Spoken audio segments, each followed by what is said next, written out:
the Language of Creation Book Club. Good evening, everyone. We're with the Language of Creation Book Club. We're on week 5, part 5. This week we'll be going through chapters 23 onwards. We'll see how it goes, but we've prepared up to chapter 27. Although I know some of you have been reading further and are very excited to keep going, but that's what we're trying to stick to for this week.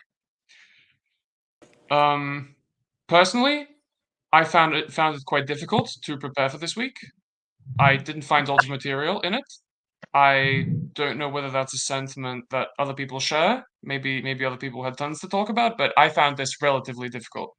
So I kind of hope we have some high quality discussion that spirals off. So hopefully that happens.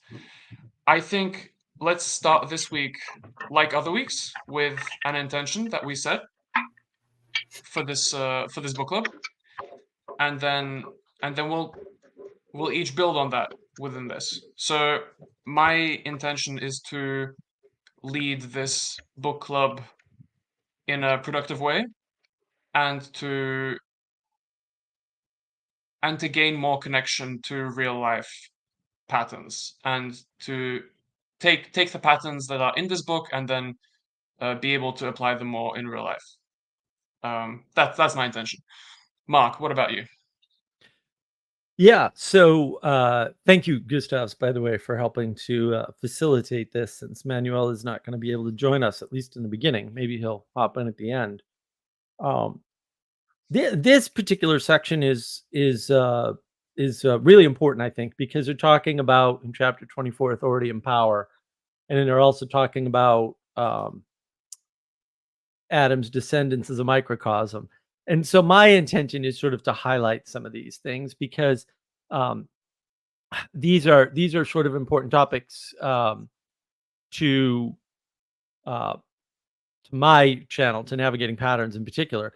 But also, I think in general, this is what people need to understand more about the world. I really intend to dig down deep in this and help to exemplify some of those important concepts, because Matthieu really has his finger on these things with respect to the biblical reference side, and my job is still more on the materialism side. So that's really my intent, to really approach it with how can we make those particular topics more clear for people to engage with. Okay, all right, thank you. RJ, are you ready to share intentions? Okay, I guess not. Olena, would you like to go?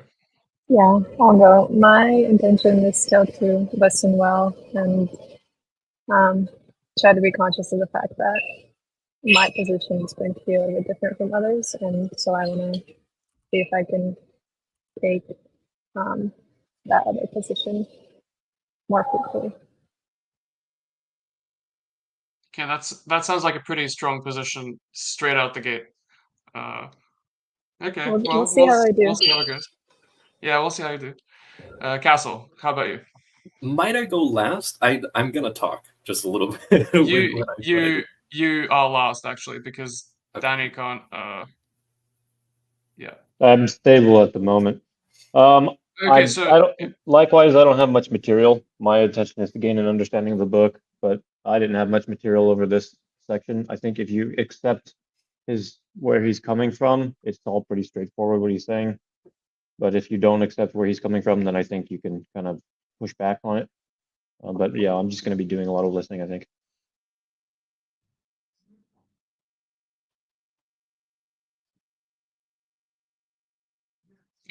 Okay. So since last week, so my original intention was that I wanted to do kind of, and Matthieu kind of lays this out in one of his excerpts, the sort of King Solomon thing, you acquire wisdom, and then with all that you have done, get understanding, which is, it sounds like that's your intention as well, Gustav. And one of the things that I've been really trying to do is get that understanding this week. Just with everything that I've been doing, I've been ruminating a lot on this stuff, and I've been seeing a lot of parallels in the stuff that I've just been engaging with, like outside of this. So I have a lot of notes in a lot of different media that I'm going to be kind of presenting over this next little while. But I was also thinking on some of the things that we got snagged on last week. That we had kind of a little bit of a post-video conversation that was very brief. And then, but also throughout the actual book club last week, there was a few things that stuck out to me. And so those things I had as a particular intention kind of interiorly this week. And I did notice it was something that in a comment that kind of I went back and forth with Mark briefly this week about his Gerard video on navigating patterns. That gave me a lot of insight because we were struggling a lot with sort of the balance of the polarity between heaven and earth, and then kind of those associations as they pertain to masculine and feminine. And so I went deep into the etymology of some of those words, and I have some things to kind of present on there, hopefully, so we have some better tools to work with. But my ultimate intention this week, and something that I actually practiced on my mom a little bit because she has very little interest in a lot of these things, but I was able to get through in a way that that made sense and was actually interesting to her. So I'm hoping that for a lot of people who, because as Matthieu says, a lot of these concepts you need a lot of examples because they're not complicated, they're too simple to actually do. So you need to materialize them by orienting with a lot of different examples. And so my hope is to kind of present a lot of those scriptural, practical, those sorts of things, and from the tradition and things like that. So one of the things I wanted to mention, just with respect to I have a great deal of tabs here open. But one of the things we were kind of getting stuck on last week was the kind of idea of like primacy between like heaven and earth, like, oh, which one happened first or which one is more important or something like that. And it's difficult, and we're going to see a lot of stuff that I have diagrams for and that are in the book that kind of demonstrate this. But it's tough because everything heaven and earth wise emanated from above. So it's difficult to kind of see this, and it's also hard because in the creation narrative, you have to read it from one thing to another. Like you can't read both of the parts simultaneously. You have to start somewhere and end somewhere. So it's difficult to kind of get the idea of like the simultaneous like balance and unity between the two. So I just wanted to briefly go.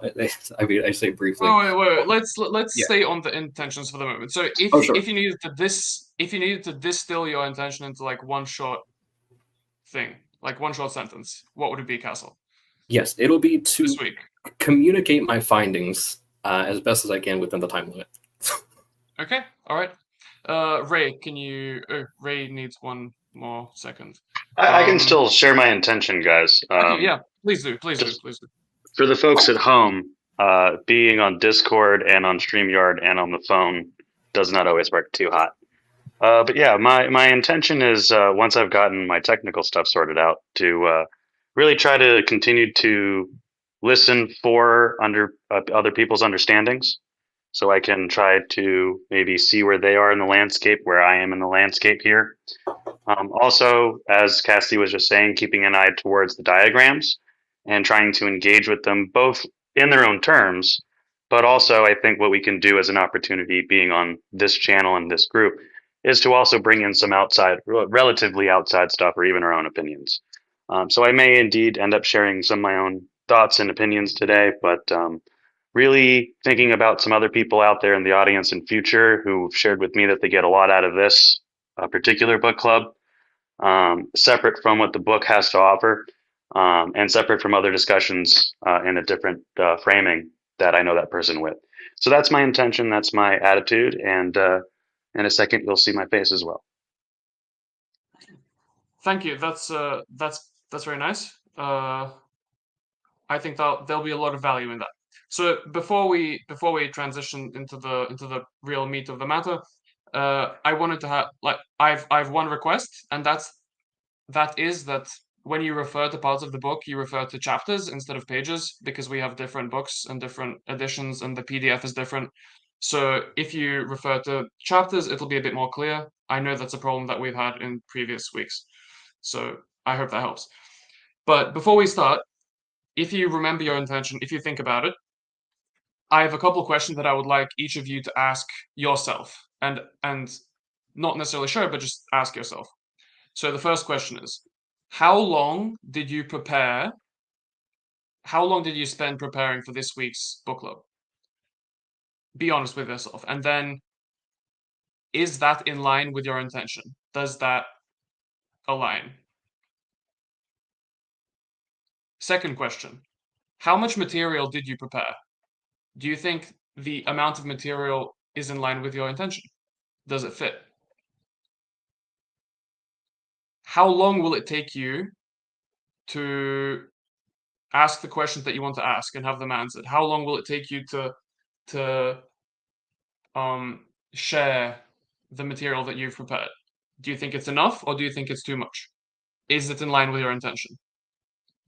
And do you think the quality of what you have prepared, do you think that is also in line with your intention? Because it might not be. And reflect on that. Maybe that'll give you some pause, and maybe it'll give you some encouragement. So I guess we can begin with that. I think maybe let's start by sharing the PDF, if we can do that. Yeah, all right, thank you. So this is chapter 23, where we're beginning, and this is an example chapter. We have a lot of example chapters, actually, which is, I think, the main reason why we don't have that much to talk about, because we're given an image, and then we're given an exposition of that image, and then just it's kind of an application. So it's already taken to its conclusion. But do any of you have something to share about this? So flipping through. Yeah, who has notes for 23 or open Yeah. questions? I have notes for everything, but I'd like everyone else to go first. I can go first for this one. My biggest thing with this one was kind of just a bit of needed clarity on how he derived heaven and earth and deed and word from I am what I am. So if anybody has any comments on that, I would love to hear them, because I feel like when I read that, I'm kind of convincing myself that can be found in there. Let me see. Well, so he says I am. So you're talking about the indeed that's in brackets. Is that the? Okay, but so in English, am is a statement of an action, actually, not a.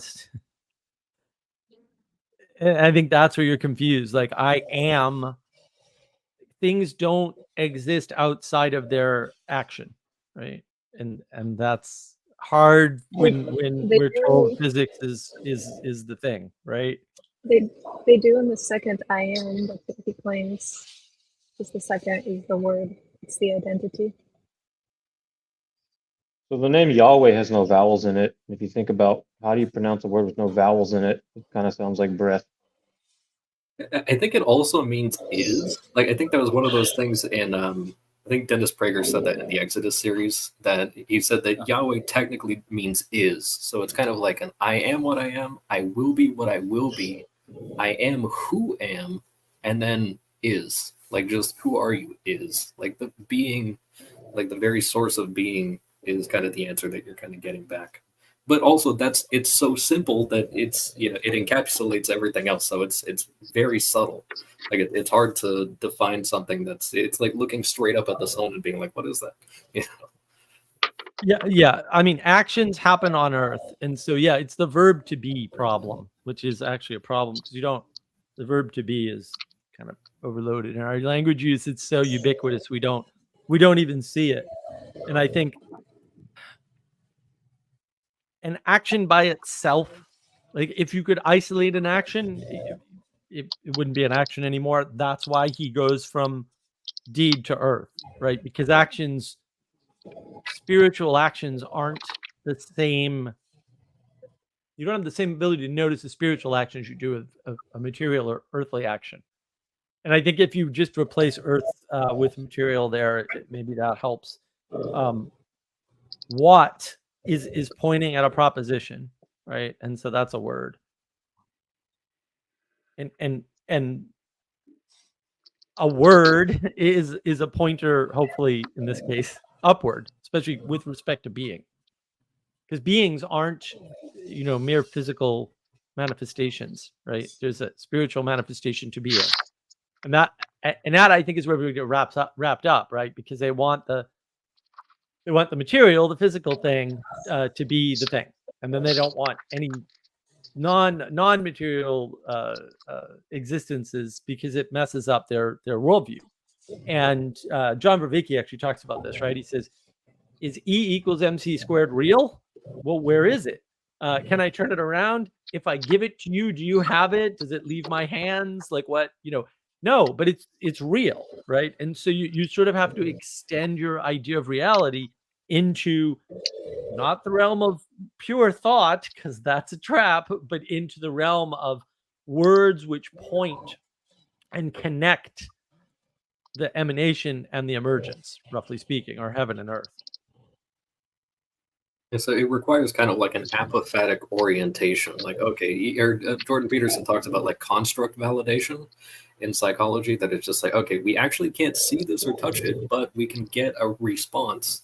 And we can tell like when it's not happening, and we can kind of compare and contrast that over much experimentation, kind of get a feel for like what is under this blanket, in a sense.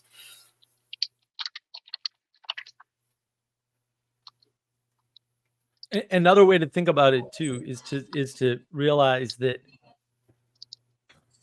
when you make a statement, any statement, there's multiple ways you can look at that statement and not change the statement, but enhance it, not changed, right? It's sort of like the fact that anything has a theoretically endless description. Like you can just keep adding descriptors to any phenomena, whether it's physical or spiritual in the world. And so when he's, seemingly reinterpreting "I am what I am," all he's doing is showing you two different perspectives on the same word choice, because again, this is about connecting things. And so when you're connecting things, you have two possible guaranteed perspectives, right? The perspective of the thing on one side of the connection, the perspective of the thing on the other side of the connection, right? And that ordering matters, though, right? That's a different. The ordering matter is a different topic, but that's sort of what Castle hinted at earlier. To Castle's point, just to Castle's point, something that I'd like to use perhaps the Pageauian lexicon to reframe what Castle was saying.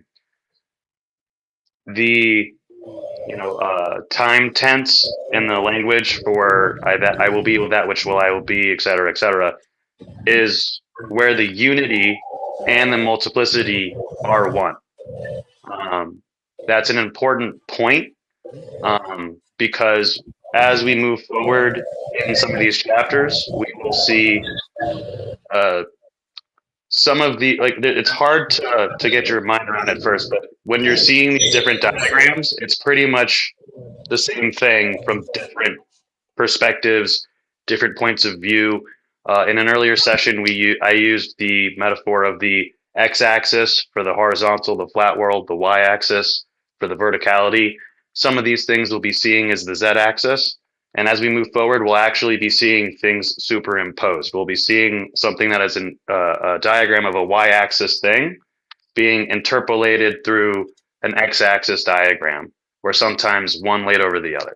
So thank you very much, Castle, for allowing me to make that point. And Gustavus, thank you for the space. I think I actually prepared some diagrams that do exactly that kind of look at different perspectives. So I'm interested to see what you have to share, because maybe there'll be some conflict there. Who knows? Yeah, and just on this sort of no, you know what? Does anyone have anything completely different to share that we can discuss about this page or this chapter? Don't feel constrained to this page necessarily. Could I make just a few statements here about just kind of laying out a couple of those tools, as I kind of alluded to in the beginning? So it's just a couple of things that I think we got a little bit hung up on in the previous one. So I just want to kind of get those out of the way a little bit, or present a few things we can use. So one of the things that Matthieu he goes ahead and presents the earthly as feminine. And there was an interesting conversation that you, Gustavs, and I had with Manuel the last week a little bit, where he pointed out, and it clicked for me instantly, and it's going to come up here in this next chapter, actually, about the idea of the earthly power being feminine in relationship to the heavenly. So I wanted to go ahead and break down the word feminine just a little bit, because, and this was something that I was testing on my mom a little bit, because she was like, oh, kind of separating female from feminine is a little difficult, especially with the kind of the common usage. But one of the things I wanted to kind of share is that feminine's root, the Proto-Indo-European one, DHEI, is related to filial. It's related to nourishing and nurturing, and it's related to carrying and bearing, and having and being fruitful. So the thing that carries, that bears fruit. Sometimes the fruit with the seed in it, and let me see. I think there was another one that was in there, but yeah, it was mostly related to like nurturing and that type of thing. And I wanted to kind of demonstrate a little bit that when I go, and later on I'm going to be using some diagrams and stuff, so I did some on my phone. I have some of these things. As I was going through my week processing this information, this wisdom that I had received from reading the book and everything, I was processing the information, gathering up materials to support these ideas that in many ways, and even they're colorful. I have the fruit with their seeds in them. I am actually demonstrating and acting in the feminine. It doesn't mean that I'm female, but I'm acting in the feminine. I'm acting in the feminine relationship to Gustavs and Mark, who are organizing this, who are also acting in the feminine relationship to Matthieu Pageau, the author, as we're doing these things. So these things kind of stack down with the heads and bodies thing. And so I just wanted to kind of share that, because one of the things Manuel pointed out is that when you look at some of these pairings between brothers, mostly, that we're going to see that in the next chapter, but I won't go too deep into that yet. But the earthly one is also the feminine one. That doesn't mean that they are effeminate. So like Cain, for example, is feminine in relationship to Abel, the prototypical priest, even though Cain is the strong Og type guy. He's the one that bears fruit. He bears and carries. He builds the city. So we'll get into that a little bit more. But then also, can I ask, when you said that you found the root for the feminine, like what is that root? It's Proto-Indo-European DHE with like a flat line I, and it's D or day or something like that. That sounds really similar to like Deus, like God, doesn't it? It's a separate one. So it forms all or part of affiliate, affiliation, effeminate, epithelium, fawn, fecund, felicitate, feminine, fennel, fetus, filial, infelicity, like a lot of these words. So, but strangely, yeah, it sounds phonetically similar, but it's not etymologically, as far as I can tell. How's it pronounced? Do you know? I have no. I mean, it's Proto-Indo-European, so it's like DHEI. You can also look up just on, I think the app is called Etym Online, ETYM Online. Then it comes up with, you can look up feminine and then it'll have the root on there. So there's a lot of other examples that are kind of on there, but it comes up with that. And so I wanted to kind of give that tool, and then also with respect to the kind of above and below simultaneous unity, I wanted to break down the word equal really quick, because a lot of people use the word equal, and this is something that Mark has kind of talked about at length, but the etymology of the word equal means level, flat, and more or less like neutral. And so that's not the same thing. They are, I might formulate it as polar complementary halves, something like that. And that within that union, it's generative. So we'll kind of get into that in later chapters. Matthieu gives examples of the ideas meeting the paper and the ink on the paper, and that generates words. Like this pattern happens a lot, but it is, to your point, Elena, last week, it's necessary that it's simultaneous and that they're two halves, but that they're not equal in the sense of flat or identical, but they're necessary halves that have to be there in order for it to be generative. But you need to, the way that we read stuff, you have to say one thing at a time. And so just for the folks at home, if they're running into any problems there, I just wanted to present that. Father Eric, reminder that Proto-Indo-European is scholarly conjecture. Yeah. Might be useful, might be bunk. Yeah, also true. I mean, a lot of people, when they're dealing with language and etymology going, we'll say too far back, like back before written words, the problem we run into is that a lot of people don't realize spelling has changed. The letters, so Latin's a classic example. There are no U's in Latin. They're all V's. Right? It's like, wait a minute. Right? It's not that they don't use the V. It's that the V does not sound the way you expect. That's not that far back. So to Father Eric's point, yeah, these things do not. If you're expecting some sort of weird linear progression out of language, that never happens. At least not for long. It happens across generations, like maybe handfuls of generations, but it doesn't. It doesn't actually work that way in practice over large spans of time, and especially not with the classic cultures and stuff. So yeah, it is definitely a change. Father Eric, they added J into Latin in 1978. Yeah, there's all kinds of things, and I believe if I'm remembering correctly from failing Latin several times, that Latin had a lot more sounds, but a lot of that was wrapped up in how the words were configured. And you may think that's silly until you find out about Hebrew, and then you're like, oh, Hebrew's insane. Yes, Hebrew is insane.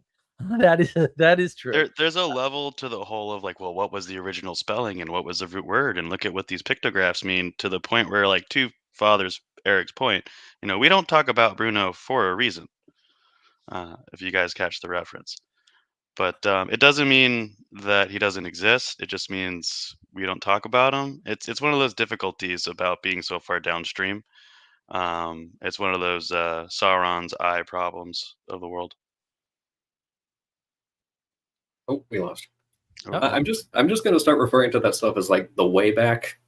Just I don't care what the actual. It just here's the word from the way back, and that's just what I'm gonna kind of use. I like it. Rocky and Bullwinkle style.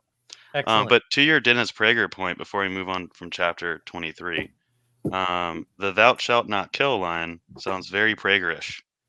Castle, do you have any thoughts? Hang on. The let me rephrase. I have seen Prager make a similar point, and therefore I'm saying it's Pragerish. This is kind of one of those things where I'm not insulting Prager when I say this, but a broken clock is right twice a day, just about how he's putting it, and the fact that it links up here. Not to say that anyone's clock is broken or not. Who am I to judge? What was Prager saying? The "Thou shalt not kill," but are all murders equal? What if I kill my enemy, my parents, my child, my servant, my dog? What if I kill someone in an accident or in self-defense? So Right. on and so forth, which brings us into some of these very diagrams, to Castle's point earlier. I think type of stuff gets. Oh, sorry. Yeah, I just want to add a little flavor here. I think because John Vervaeke makes this mistake too. They say no, murder and killing are the same, or I don't want to get into the argument of the difference, but there is a difference. That's why there's two words, guys, and it's a really important difference. And it's also important to your point. To the not talking about Bruno thing. Weirdly, while there are two words that are used for it now, at a certain point in time, it was a contextual thing. Well, right, but that's So, what I was what going to I'm say. pointing out is that the word, if you're going to talk to someone who speaks Hebrew, they're going to say, no, this word means both things, but contextually, it specifically is saying kill, Right, which but is what I just read from. Yeah. the murder distinction, the reason why people don't make it or make it is strictly for legal purposes, right? And what are legal purposes? Legal purposes are punishment by the society or the culture or the state. That's what legal stuff is, right? It's to determine consequences. And so the flavor that doesn't come out when you just use one word like kill is the consequences can't be equal for all types of killing. Obviously not, right? Because you're giving sacrifices. So that's a form of killing. I don't know, right? So you run into these problems kind of immediately if you actually think about it. And that's why it's important that they're two different words, because killing is not a valenced act in the world, right? But it is an act in the world. And to your point, RJ, you need that flavor, that understanding that there are differences, which is what he goes into immediately. There are differences. You can't just say killing and all killing is, or all killing should result in. That doesn't make any sense. I'm front running a little bit, but just to see if Castle's familiar with something. Castle, you're familiar with the term cut flower ethics? No. Okay, seems like Mark is. But we're talking about the earth and the feminine and everything else. Like I said, it's a bit of a front run and a punt, but we can come back to it. Maybe we can come back to it. Yeah, let's see if it comes up. Hopefully it won't, because whatever. But we'll see. It might. It probably will. But we'll see. I didn't bring up Prager. He's just already on the table. Do we fair? Do we have any questions on the diagrams? Because I feel like that's people seem to be struggling with I've said this before. The book, the words, just do away with them. It's really all about the diagrams. I mean, obviously the words help. That's why they're there. But like the diagrams are really the key to understanding the point. Well, later on, I underlined that Pageau specifically says that he's using the language and words as an analog. Right. Yeah, I would call it a scaffold or a framework. Right. As well as an analog. Yeah. Gustav, do you want to put up the diagram page for me, and we'll? Sure. Yeah. Let's try. I think. Is this the diagram you're thinking of? Yeah. Does everybody sort of understand that? Could I say, so this diagram, as far as kind of referencing the bit about the thou shalt not kill, and then it kind of turned into multiplicity of all these different implications and stuff, is also one of the reasons why the book of Leviticus is so exhausting to read, is because they're just covering a huge amount of implications. But it's interesting because this diagram and the kind of materializing of the questions being raised up and then the answers being lowered and everything, for me, is simultaneously a diagram of the implications of thou shalt not kill, then materializing into all of the other tiny little implications, and also the judicial system of starting with Moses, of starting out with Moses as the one little white dot, and then you need the different tiers of the separate judges, because even with Leviticus and Deuteronomy and all these books of law that cover all of the implications and stuff, you still need a ton of different judges at various different levels to still figure out the other intricacies that they didn't cover in the text and everything. So, but I see this this diagram as kind of an analogy for both of those at the same time.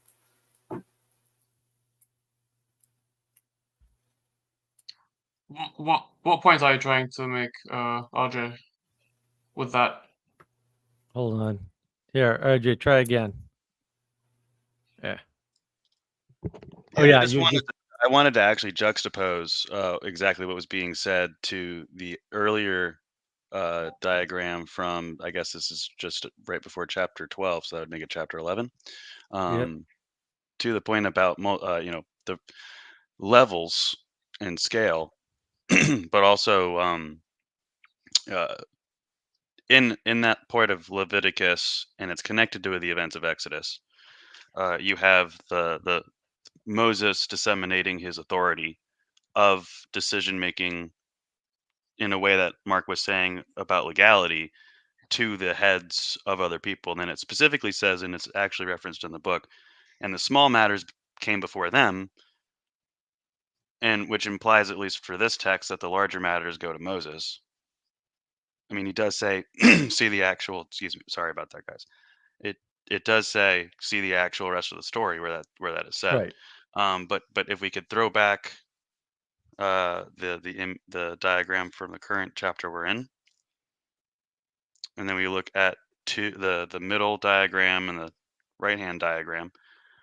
This, as I understand it, and I certainly don't claim to understand it very much at all, is moving from the left just as a starting place, and this is actually kind of a linear thing here.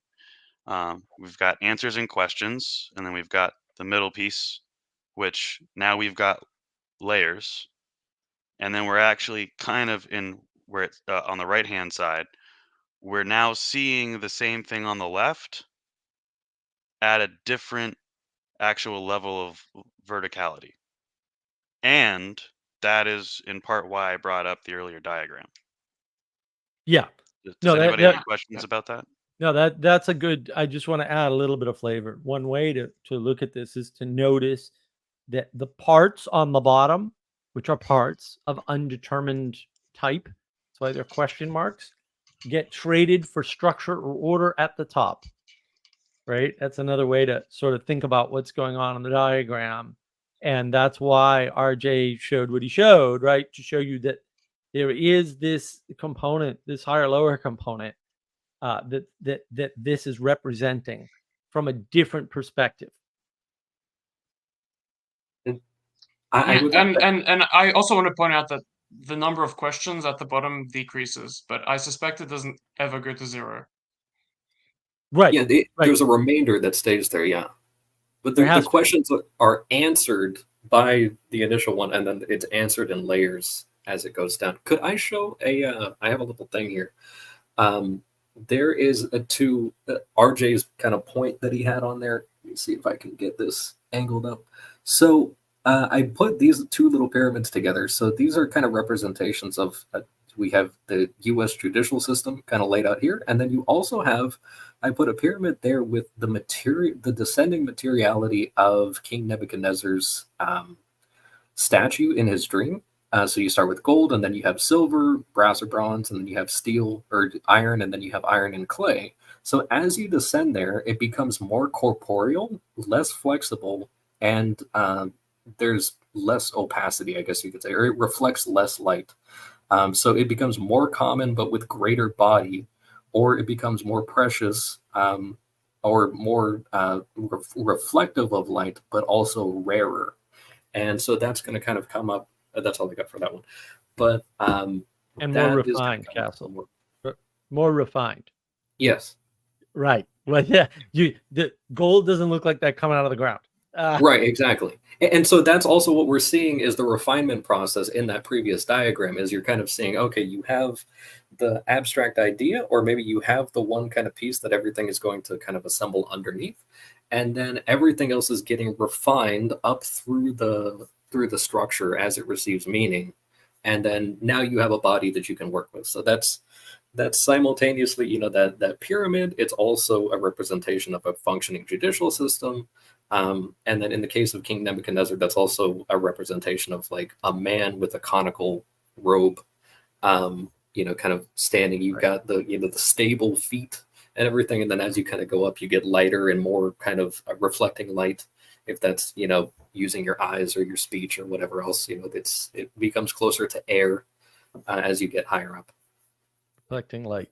All right, is it pretty good on the diagram? I mean, because I think actually that these transitional diagrams, because I do want to give full credit to RJ for this, like these transitional diagrams and the fact that they're from different perspectives is super important to understanding all the connectedness within the diagrams, right? There's one thing I actually want to point out that I didn't see get pointed out that I think is salient, perhaps relevant. To borrow the word choice in lexicon from Peterson, where we see question marks here, to me, I see this as simply below a level of resolution that can be seen.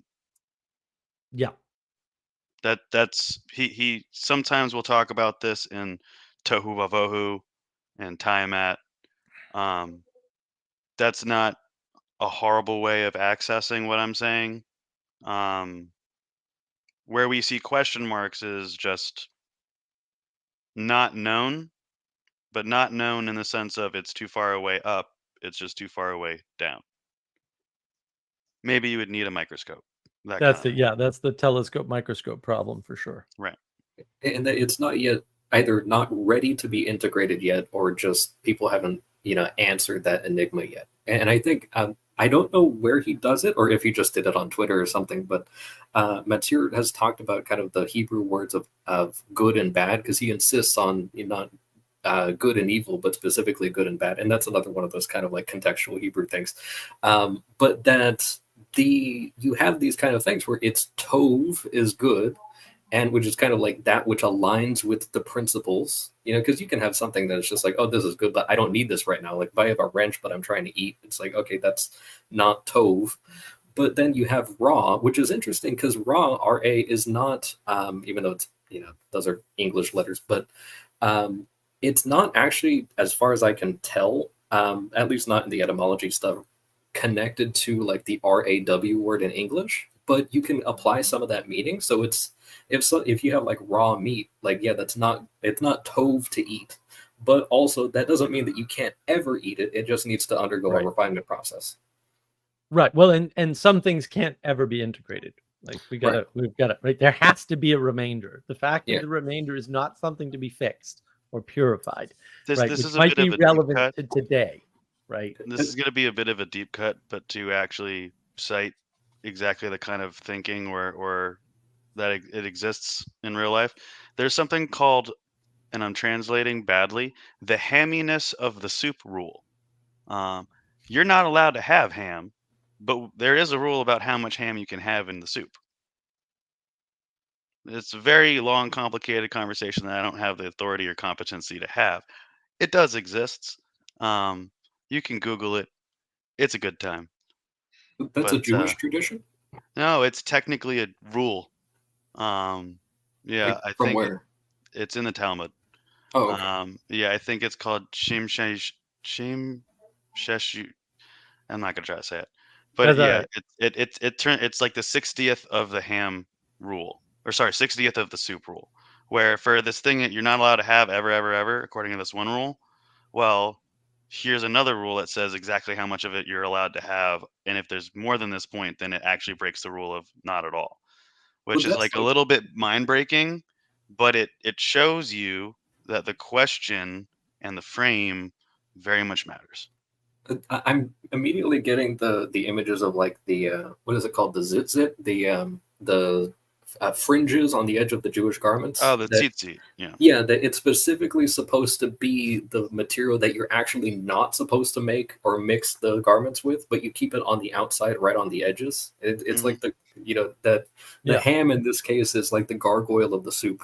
And because you bring up tzitzit, and because it's in the book, in a way, there is the blue thread that is supposed to be on the tzitzit, where Matthieu picks up on that with the blue of the curtains, but that's I think in not the next chapter, which maybe we should move along a little bit. Well, I want to make sure everybody's okay with the diagram and the rest of the chapter, so we can at least make one chapter in 43 minutes. Yeah. Let's start moving on. So, yeah, please. So this answering of questions at the bottom and then putting them into that structure, that be thought of in a way as the white circle inside the dark part of the yin and yang symbol? Because yes. The short answer is absolutely. This is why I get upset with people who say we need to merge East and West are the same. You can't merge them. They're already identical. The fact that your perspective is not the Eastern cultural perspective does not mean it's not the same. It means that you can't, and I mean this technically, and it is a technical point, Nesbitt, geography of thought, right? You can't understand it correctly the way they do ever. But you can't understand this. Like, that's all. And it just makes life easier when you realize that certain symbols are just never going to work for you because you grew up in a culture. That's all. It's not hard. Could I offer a Western one? It might be just the seed inside the fruit, or like the fruit bearing its seed. Or it's just like that's also kind of like a material example, sort of. Like, I'm not trying to reconcile East and West, but I'm just saying, like, Well, for a or Western it's exactly what RJ just said, right? Which is, you can't have any ham, but this is how much ham you could have in Right. soup. Like, it's the same thing. Like, you're not getting rid of the remainder. That isn't going to happen. We don't live in a perfect world. We're not going to live in a perfect world. There's no perfection, right? The answer but is, it's important to draw a border too. the answer is both 1/60th and 42. But that's a different conversation. So, but it's important because 1/60th is about flatness, and 42 is about verticality. See Douglas Adams. Okay. So from 42 we go to chapter 24. So authority and power. And this has more to do with the establishment of a hierarchy, and it's another example of kind of the same pattern, just a different example. So, Do do you we mind if have I, anything real to quick, add? before Please we go kind of ahead. get into this? I spent 4.5 hours on this morning, so I'll try to be brief. But I wanted to just put on the table, well, first of all, first, just to give examples of this whole pyramid thing that Castle Adams showed and RJ. One thing this morning in Genesis, when the birds are akin to order, it's because they're in the light, and when the fish are in the chaos, it's because they're in the darkness. One simple way to understand this is the experience of that the stars and the birds have patterns. They're not clockwork-like patterns, but when you look at birds and stars, they do have more easily discernible patterns, and the things below are hidden and in the darkness. But so I just wanted to first just give that example because it's a simple example to understand that pyramidal structure. But then secondly, I wanted to put on the table, there are two kinds of mythology. There's more, but there are two that were referenced in Genesis 3. The first is an orderly procession of being, which proceeds from above to below. So that's, the paradisal garden. Things fall down from their identities and come together. And the second is the revolutionary trope, or the death, or the problem of death. It's basically when Eve, eats the fruit. It's grasping, for identity from below. And so that's a second mythological trope. That's pattern is present in chapter 22 and 23. So that pattern is also in the curse. So chapter 22 talks about the lowering of the breath and the raising of dust. It's the same pattern. And chapter 23 is the same when it talks about the lowering of laws, and the raising of, or the lowering of answers and the raising of question. Where you have the problem of chaos coming up from the bottom up, and that can take the form of the problem of the pattern of rebellion, or the problem of death. And so to illustrate this, in Genesis 3, the curse is from dust you are, and to dust you will return. And so when God curses the serpent and says, you'll be on the ground and eat of only dust, he's saying you'll only eat or feed on that which has no identity, the things which aren't connected to each other. So what he's saying is that you will be chaos, and you will be nothing but chaos. He's saying you will be only chaos, rather than the potential from which beings can come, right? You'll eat chaos. And so he's going to continue to be that revolutionary trope, perpetually, right? And so that's when he'll bite at the heel of man, and then man will crush his head, which is to impose order on the serpent. And he, we can get into the curse on the level of the woman and the man. But I'm seeing the same mythological pattern present in all of these chapters. Does that make sense? I know that there's kind of a lot. There's a lot more to be said about that as well. But could I add just a couple of things, because I just read a couple of things today that complement your point. So a couple of the things is you do see that same sort of grasping thing happen. You see that with Cain killing Abel. He kind of, his offering isn't accepted, and then he kind of, goes and tries to usurp, or, and then that backfires on him. And then you have Esau coming after Jacob to kill him after the kind of debacle with the birthright. But I just today read a really kind of a really strong example of what Danny was just talking about here, where there's a part in the Acts of the Apostles where at this point King Herod has killed a bunch of people. He's already killed John the Baptist. He killed one of the apostles and everything. And then he gets up in his royal garb and he gives an oration. And the people start shouting that he's a god and not a man. Like they're worshiping King Herod.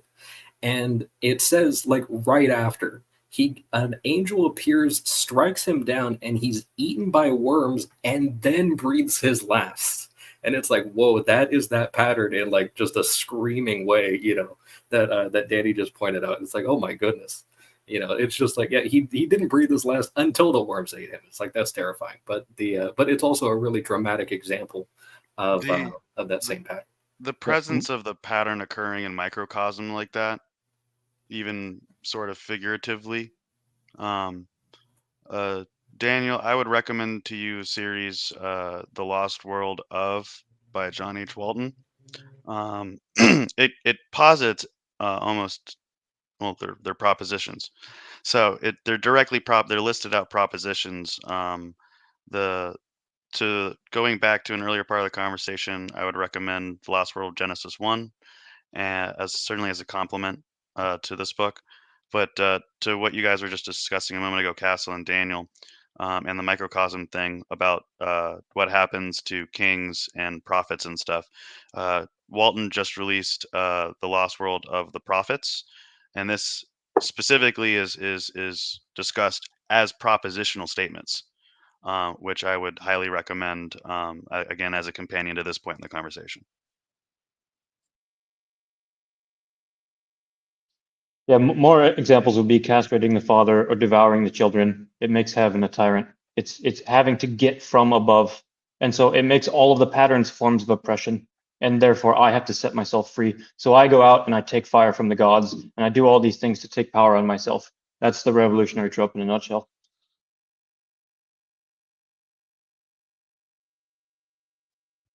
And I think, it's kind of explicitly one of those things that like Jesus doesn't do wrong, and he exemplifies that. It's just like, oh yeah, like I could literally lay claim on stuff, but also I'm not going to grasp at something even though I have.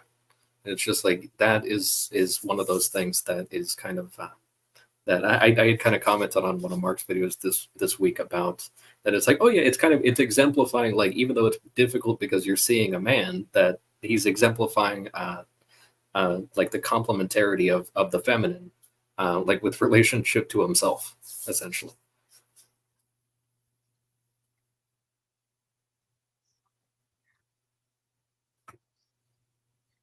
So what do we want to say about 24 here? Are we have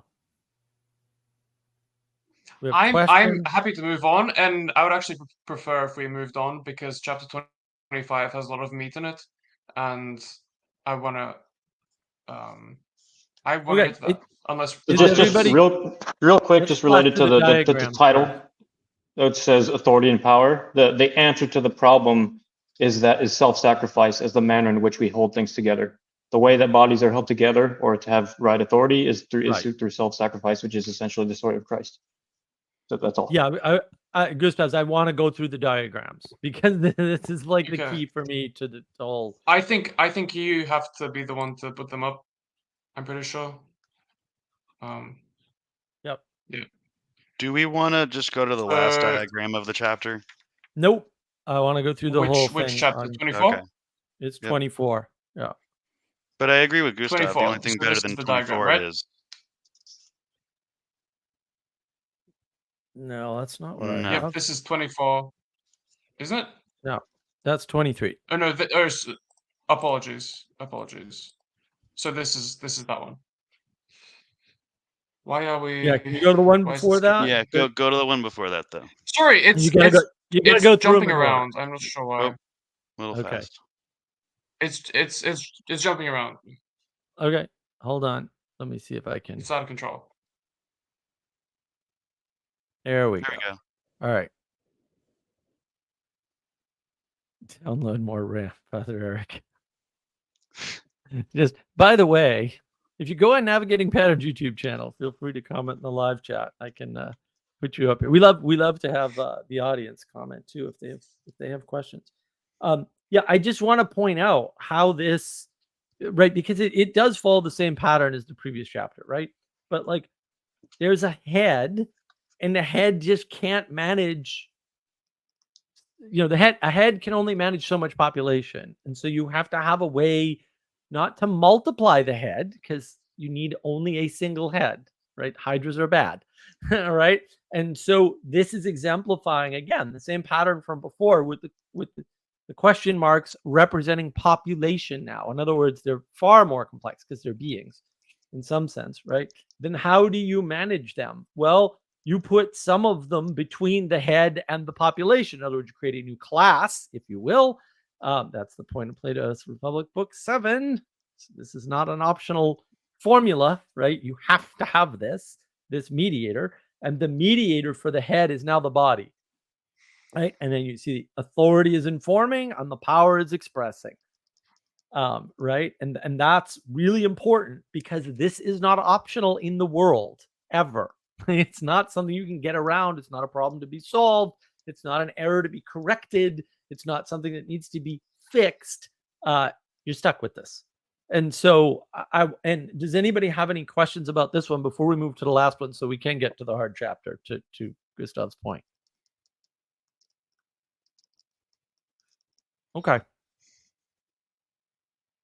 Here we go. So this is the last one, right? Which just, again, where this I think, and RJ will correct me if I'm wrong, this is just a mapping, right? Of you have the same structure, and what you're doing is you're changing the objects within the structure, or the pattern, navigating patterns.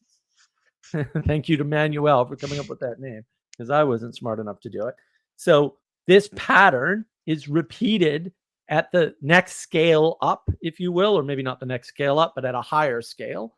And that higher scale in this diagram is heavenly and earthly, right? And so appointing is maps to authority, right? Or anointing and appointing maps to authority and informing, and tithing and taxation maps to power and expression. And that's actually really important to understand, that this is the same structure, right? Or the same pattern, just at a different scale. Because one of the things people are missing is scale. When you try to squish or flatten the world or equalize the world, you end up with no scale. But the world has scale, and things operate differently at different scales with a similar pattern, which is really confusing. So hopefully that is clear. Does anybody have any questions? Does everybody, you don't have to understand the whole thing, but like, you see the congruence with the previous chapters and stuff, because this is sort of the bridge to 25, in my opinion. If you're struggling with 25, it's probably because you're not quite understanding the diagrams in 24. I would just say something that's notable for this particular diagram is to notice that tithing and taxation are on the right, going up with a darkened arrow, and on the left, appointing and anointing is down with a white arrow. How light and dark are used in the actual diagrams is significant. It's actually rather hard to see sometimes, but there's actually a slight shading difference on the middle level as to the bottom level here, just to make that a bit more salient for folks. But to the point about taxation and tithing and appointing and anointing, it is significant to understand, or at least to see, that anointing is a coming down of something, and it's making contact with earth on the anointed person. And when you're giving things up, and taxation, I don't think we really need to go into that. Most people are familiar with tithing is aimed towards. But that was just for the folks at home who may not be able to ask questions on the rerun. Yeah, and I think it's so. Just if I can also make a point about the dark tithing going up and the anointing coming down, is that as a person who is within that hierarchy somewhere, or as a thing that's within that hierarchy, you need the anointing, the thing that is coming down onto you from above. You need to know the full chain of custody, I guess you could say. Like, you need to be sure that it comes from the highest point. It's like if you're being anointed by a priest, you need to know his bishop and how he got ordained and all that sort of stuff. You need to know the chain of succession. However, with tithing and taxation, you kind of don't really care what's below the person you're receiving it from.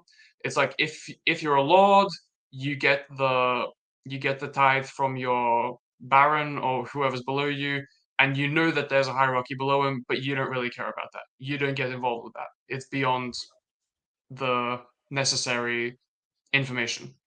So Right. that also has Well, to do with the darkness, the perceptivity. no, that's a good point, and there's a utility in that, right? There's more to it than mere utility, of course, but there's a utility in that I can pay the taxes or the tithing for my neighbor, and the fact that he didn't pay is not relevant because the debt was paid, right? It might be relevant between us at the scale of individual, but that's actually not relevant at the scale, to your point, above.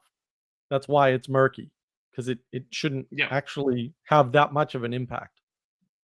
Yep. Okay. Everybody good on this?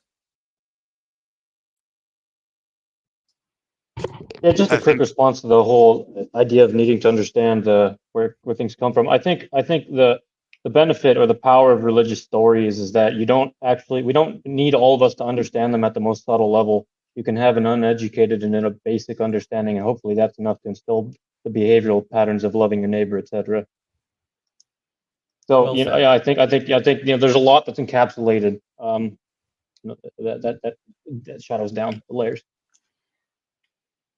so. If there's not anything else for chapter 24, in the eternal words of SpongeBob, the only thing better than 24 is indeed 25.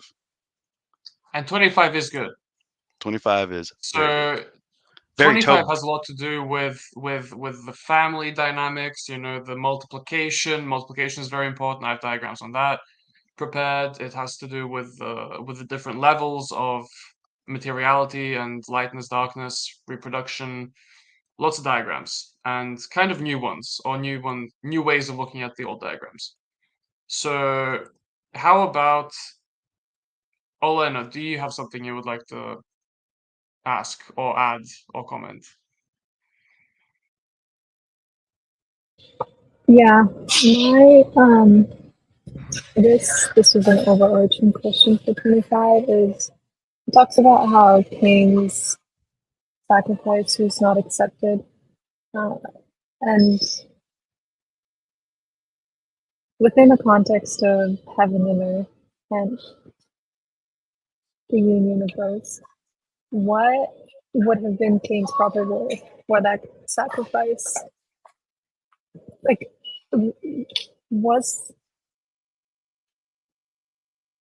is it that Cain doesn't, his role isn't to sacrifice, his role is simply the support for the sacrifice of Abel? And in that case, yeah, I guess just what is Cain's role? What is Cain's role in? I have some notes on that. Because he says, okay, yeah, just one more thing to add, because he says that Cain's offering,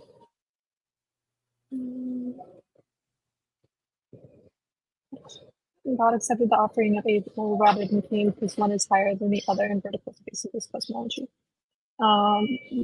It's not Cain's role to try to take that position of that higher level. So what is his role? So Cain, the earthly sort of polarity still can raise matter, but some of it is not going to be necessarily accepted unless it's raised sufficiently. So I don't remember, was it in a previous chapter where he talked about Abraham's wife making the cakes, and then also there was the youth that prepared the animal, that the angels only, I actually have the diagram on this, So the angels only accepted the thing that was closer up to their level. So I kind of have this here, and we're going to have a diagram that comes up here that this better exemplifies, but it kind of goes in terms of less corporeality. So I kind of have it there like light. I only have so many markers, and then you have the red. So I'm also doing this like unprocessed materials or unrefined materials. So you have kind of like the meat, and then you have the vegetative, and then you have the mineral. So these things, there is a sort of a sequence of progression that needs to kind of happen all the way through. To Gustav's point, it's on the way down. It's not necessarily 100%. There is still kind of like mediation, but there's certain things that are a little incongruous. But with respect to the offerings, Abel is using discernment. So I'm going to put this away real quick. But Abel's using discernment. So it says that Abel had gone and offered one of the flock.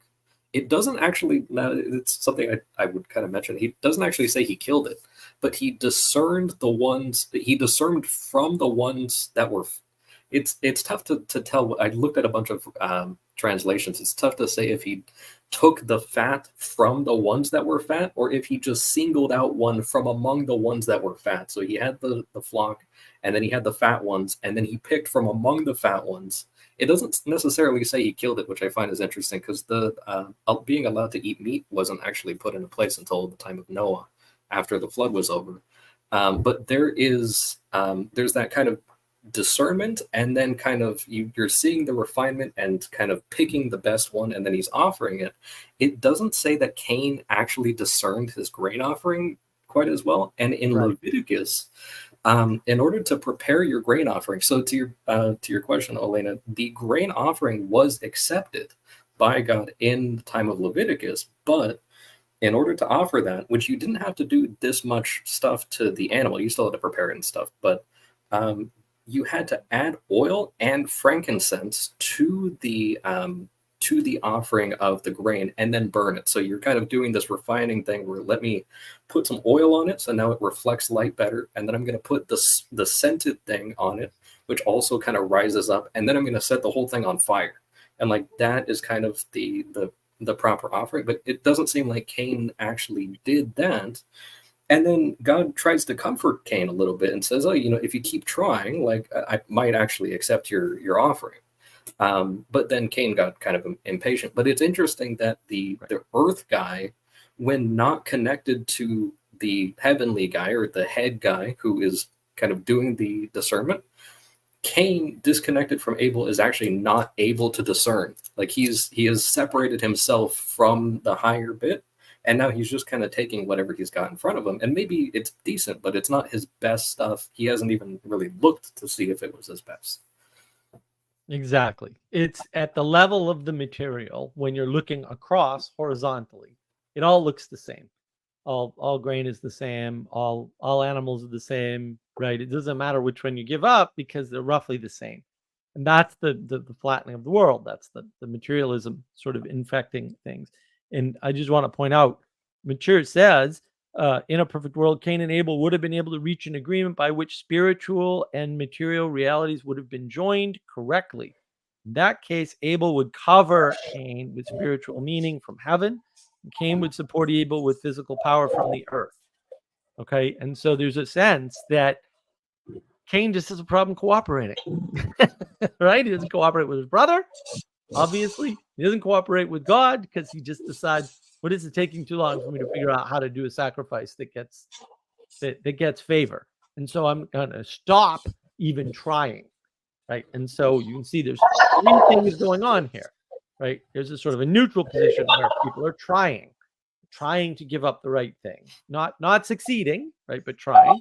Then there's the succeeding at giving up the right thing, or hopefully if they both did it, there would be all this cooperation going on, right?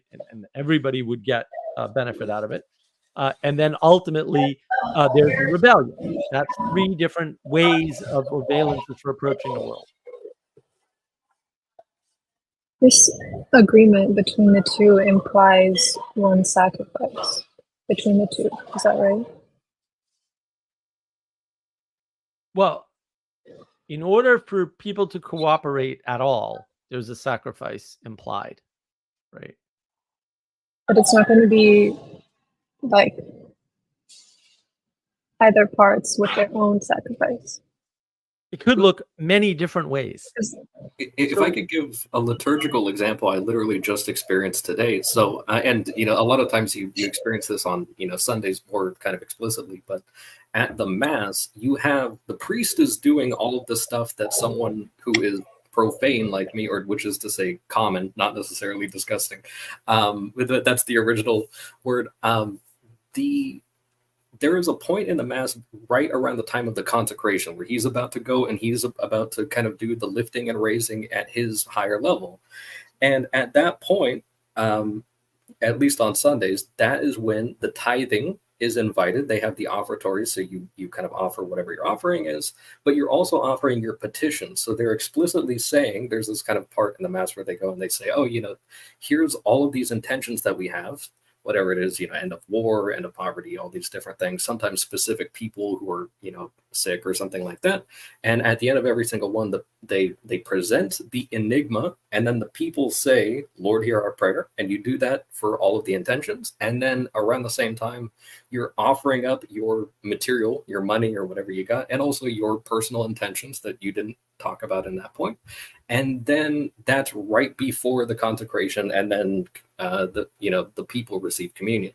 So that's kind of an explicit liturgical example of my offering is not even close to the same level of offering, but also I am participating simultaneously at my respective level, and then I'm benefiting just as well at the same time. So I'm receiving the thing and I'm offering support. I'm bearing and then I'm being covered. Yeah, and I think a lot of people want like an answer, right? And then that's where you run into religious wars, actually, right? Well, the proper way to do the liturgy or to cooperate, because liturgy is a form of cooperation between levels that can't normally mix or don't need to, or shouldn't have to, or something. The proper way to do this is X, and it's like, well, there's probably lots of ways that work well enough. Right. And that's that middle state, right? Which is a good state, because if you haven't perfected it, it keeps going. That's not a bad thing with respect to life. It's like everyone wants to live forever to some extent, like in some way. So you want it to keep going. And like if you came up with the perfect thing, that would be the end of everything. So don't do that. And don't try to do that. It's not required, right? You can just keep it going. There's lots of ways to cooperate. I mean, we're all here giving up our time, energy, and attention to this, right? Gustav has stepped up because Manuel's not here, right? Manuel has uncooperated for this book club in some sense, right? But he was responsible and left the responsibilities for some of the technical setup to me, obviously, since I have admin access, and some of the responsibilities of actually moving through the motions of the book club, because we're not just opening the book and talking about it. We've got this intentions thing that we found works really well, right? And made sure those were farmed out, and they're split between two people even, right? Whereas normally Manuel would kind of handle everything pretty much. So there's lots of ways to cooperate, right? And just there's lots of ways to cooperate in the book club, and there's nothing wrong with that. But the indication here is that the cooperation wasn't being done, and the patience wasn't there, and so the rebellion started, and that goes back to what Danny was saying earlier, right? So I think this, excuse me, I think this pretty neatly covers some of what's in this chapter. We've touched on, in a roundabout way, we've touched on Noah, which of course brings us to Cain and Abel, and to the microcosm embeddedness of Seth. So this is not a Seth is not a microcosm in this diagram that we'll see next. But the one thing that I just wanted to raise up, make salient, was on page 90 of the physical copy, in the paragraph that's just under the spiritual, animal, vegetable, mineral stuff that we have on screen, to the whole point about our discussion about Cain and what he's relaying, or what so to speak, what Cain relays is it's reflected here at Matthieu says, in this hierarchy of meaning and matter, The mineral level is closest to meaningless matter, in quotes, while spiritual level is closest to, and again in quotes, intangible meaning. So the interplay, going back to some of our earlier sessions, is what I see as being gestured at here. But the scaling thing is again happening when we look at Seth, and when we look at the tripartite level of embeddedness on the very last diagram of this chapter. So I want to present my diagram now. I think it's a good time. Can I get put up bigger somehow? All right, thank you. So these multiple diagrams, I wanted to show how the multiplication and the growth, which is in the chapter, it's quite a big feature, how the multiplication and growth look in the different diagrams. So kind of bringing them together, comparing them, and seeing how they match up. So looking at the top one, so on the left-hand side, we have the multiplication. So we have the principle, and then it has the waters underneath it, right? We'll get to that, but I hope it makes sense anyway. And then you have the questions underneath it, but they're not integrated into the structure. And then going through multiplication, the X on top of the arrow is supposed to be a multiplication sign, but it didn't work out like I thought it would. And then on the right-hand side, you have the structure. Then moving to the next diagram, which I think is first shown in this diagram, in this chapter 25, we have Adam on the left-hand side, and then he gets multiplied into Abel and Cain. And then you have the heavenly part and the earthly part. And it's significant that the circle in the middle, the Adam thing, it grows bigger, right? Like it becomes a bigger circle, and the heaven, earth sort of, it seems to retreat. I'm not sure it actually retreats, but the Adam, the human mediator part, it gets bigger. And then the third diagram is how I tried to map it onto the pyramid that we had earlier of the earthly and the heavenly. And sort of on the left-hand side, you have Adam sort of mediating from the principle downwards into the questions, into the materiality, but he has a sort of limit to how much he can do himself. And then by multiplying into Abel and Cain, he can delegate the different responsibilities, and that allows the domain of Adam to reach further into the world, sort of further outwards and further downwards as well. And I think this also definitely has to do with how when Cain sort of multiplies, it manifests also as a kind of heaviness, as a weightiness, as a like materialism, materiality, iron and weapons and technology and all that kind of stuff. It kind of gets bottom heavy as it gets bigger. Gustav, So I don't could know you if that continue makes to sense. hold that up, actually? Of course. Thank you. There's something interesting that I'm seeing you do here by having on the bottom right-hand diagram, Abel be on top of Cain. I don't Yes. see it as not fitting. I hate to use the double negatives, but I'm not in a position where I can make a positive statements. I don't see it as in disagreement with what we're discussing and looking at here. Though some people who may not have listened to the entire conversation might point out that having Abel on top of Cain, really in any context, is kind of like, well, they're brothers, so how is one on top of the other? But then again, one is born first, et cetera, et cetera. But to the specifics about the diagram here, and having Abel on top and Cain on the bottom allows me to bring up the following point, or again, early, not even really from a session, but is alluded to specifically in the book. Adam's two functions, and that is naming, which is perhaps seen or given on to Abel, and tending of the garden, which is really interesting given the vocations, occupations, way of cultivating, whatever you want to call it, that these two individuals have. So that's something that I would not have come across, and want to give you your flowers for allowing me to see. So thank you. And then I'll be right back. Well, I think the aspect of them being brothers is shown in the first one, right, where they're next to each other. I think that makes it really clear. But I think also that last one with Abel being on top, I think that's a bit confusing because Cain is the firstborn, right? And it must have been humiliating for him to be the earthly one. It Thank you brings for up the lots of correction. trains of thoughts. Yeah. Yeah, it's long book, many stories. It's hard to keep remember who was born when. It But seems it's like actually important, and thank you. that pattern of kind of, you know, that God, like the first couple of days of creation, that it was dark and confounding and everything, that you had kind of the confounding materiality came first, and then after that then you got light.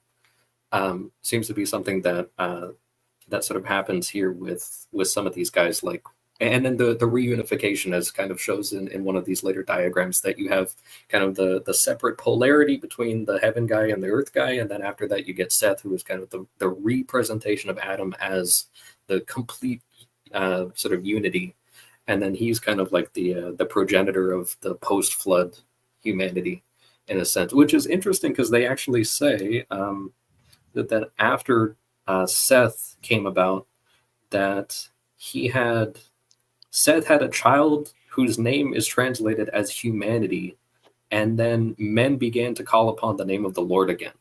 And which is very interesting, that it's just like, okay, the reunification guy is then like the father of a guy named humanity, but also Abel never had kids. Cain's descendants get wiped out in the flood.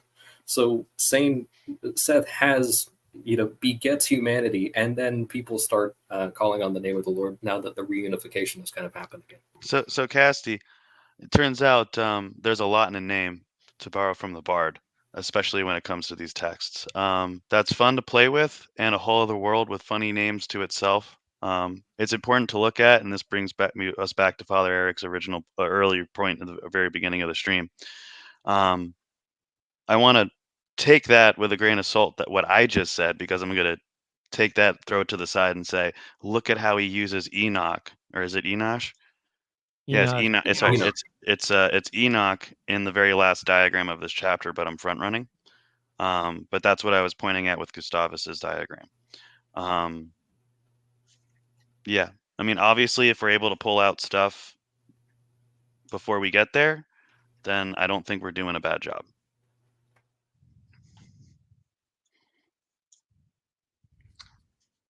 Can someone else add something? Someone wants to butt in, maybe Danny. Nope. I had one more comment about this chapter. Mostly to Mark, because one time I brought up heaven and earth as opposites, and you kind of pushed back on that, and I didn't understand completely why. He does kind of use that wording as well in a footnote. So I just wanted to ask why you were just not accepting of opposites as the frame for that. So I think actually Manuel started this whole thing with that. He said in number one, right? He said explicitly, Mature is putting things in opposites, and I don't like that. And I'm obviously on the same train. I'm like, I mean, you have to, for certain things, it's not invalid to put things as opposites, but you got to remember the root word oppose means set against. So you're the agent doing the setting. The setting is framing, right? Setting is perspective, right? You're doing that. That's not a feature outside of you. It's a feature that's only in you, in fact. And it's this weird, inversion, right? To some extent, to keep in the Pageauian language, right? Where, or flipping, if you want to put it that way, right? Where in some sense, there's more spirit than there is material, right? But in another sense, there's more bad below than there is good above, which is why you have to work or strive to be good. See my live stream from last night on navigating patterns. You have to put the effort in, because it's not an equal weighted equation, right? And the physicists actually ran into this problem, right? They started to do these weird calculations where they were like, why is there more matter than antimatter?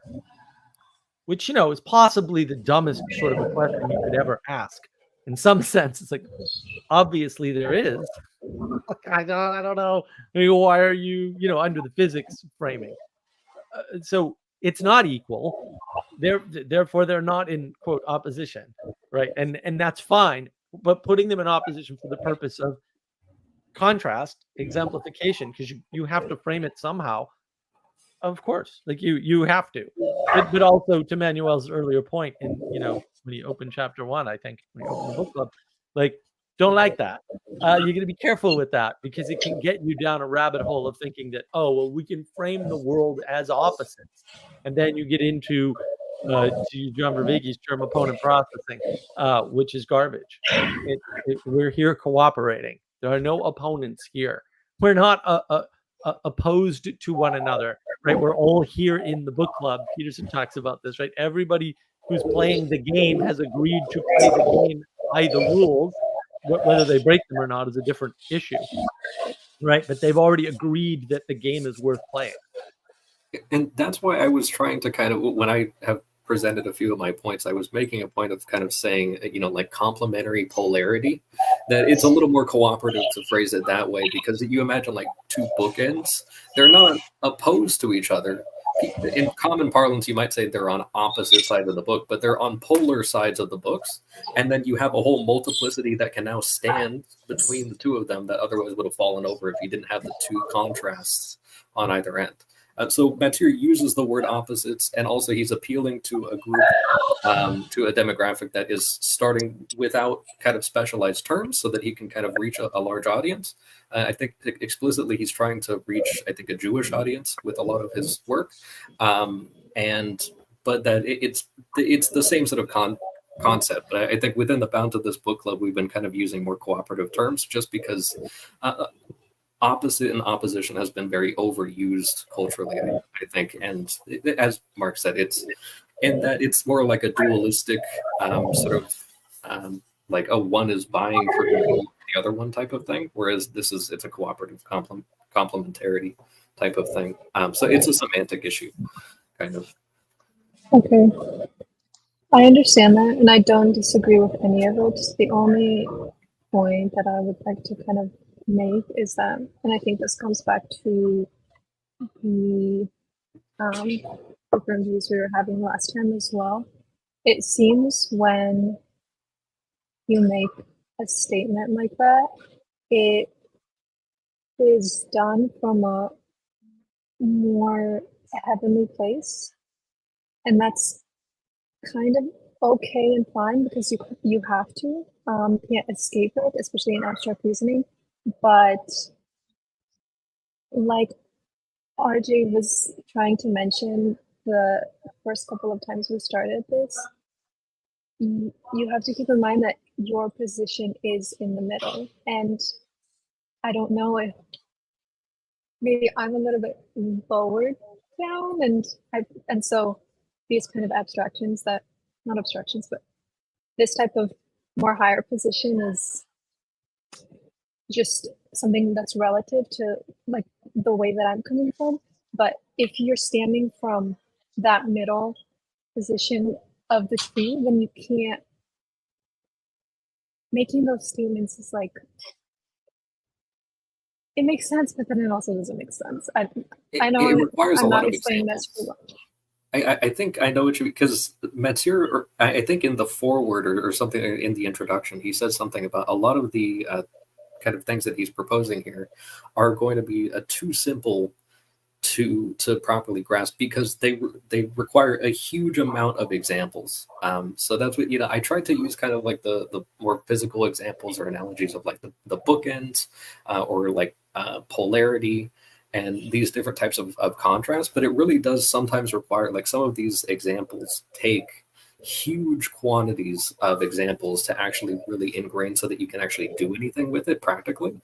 And that's something that I think there was a previous chapter, and I think he goes into it more later, about there's like the like, what is the unifying principle between a blade and a stairway? And it's like, I have no idea, and it's just like, oh, it's an inclined plane. But if I just say to you inclined plane, and you haven't encountered blades and axe heads and stairs and handicap walkways and all these different types of things, then there's not enough data to kind of there's not enough body to support that heavenly idea. So some of these things also as we kind of go along through the chapters, Matthieu is also going to give us a huge amount of examples. But some of this stuff, it's kind of like in seed form, and it's also frustrating because we also have to like wait for that seed to grow a little bit. And so because it's underground and very subtle, we're not seeing it do anything. So it seems like it's not doing anything. Right. But I also want to point out that not everybody's in the same place. Right. There isn't a horizontal plane. That's not real. Right. I mean, there is one, but we're not all standing on it. Right. And we're not all the same height. Even if we were all standing on it, wouldn't matter. Right. And so we all have slightly different perspectives. Some are higher and some are lower for sure.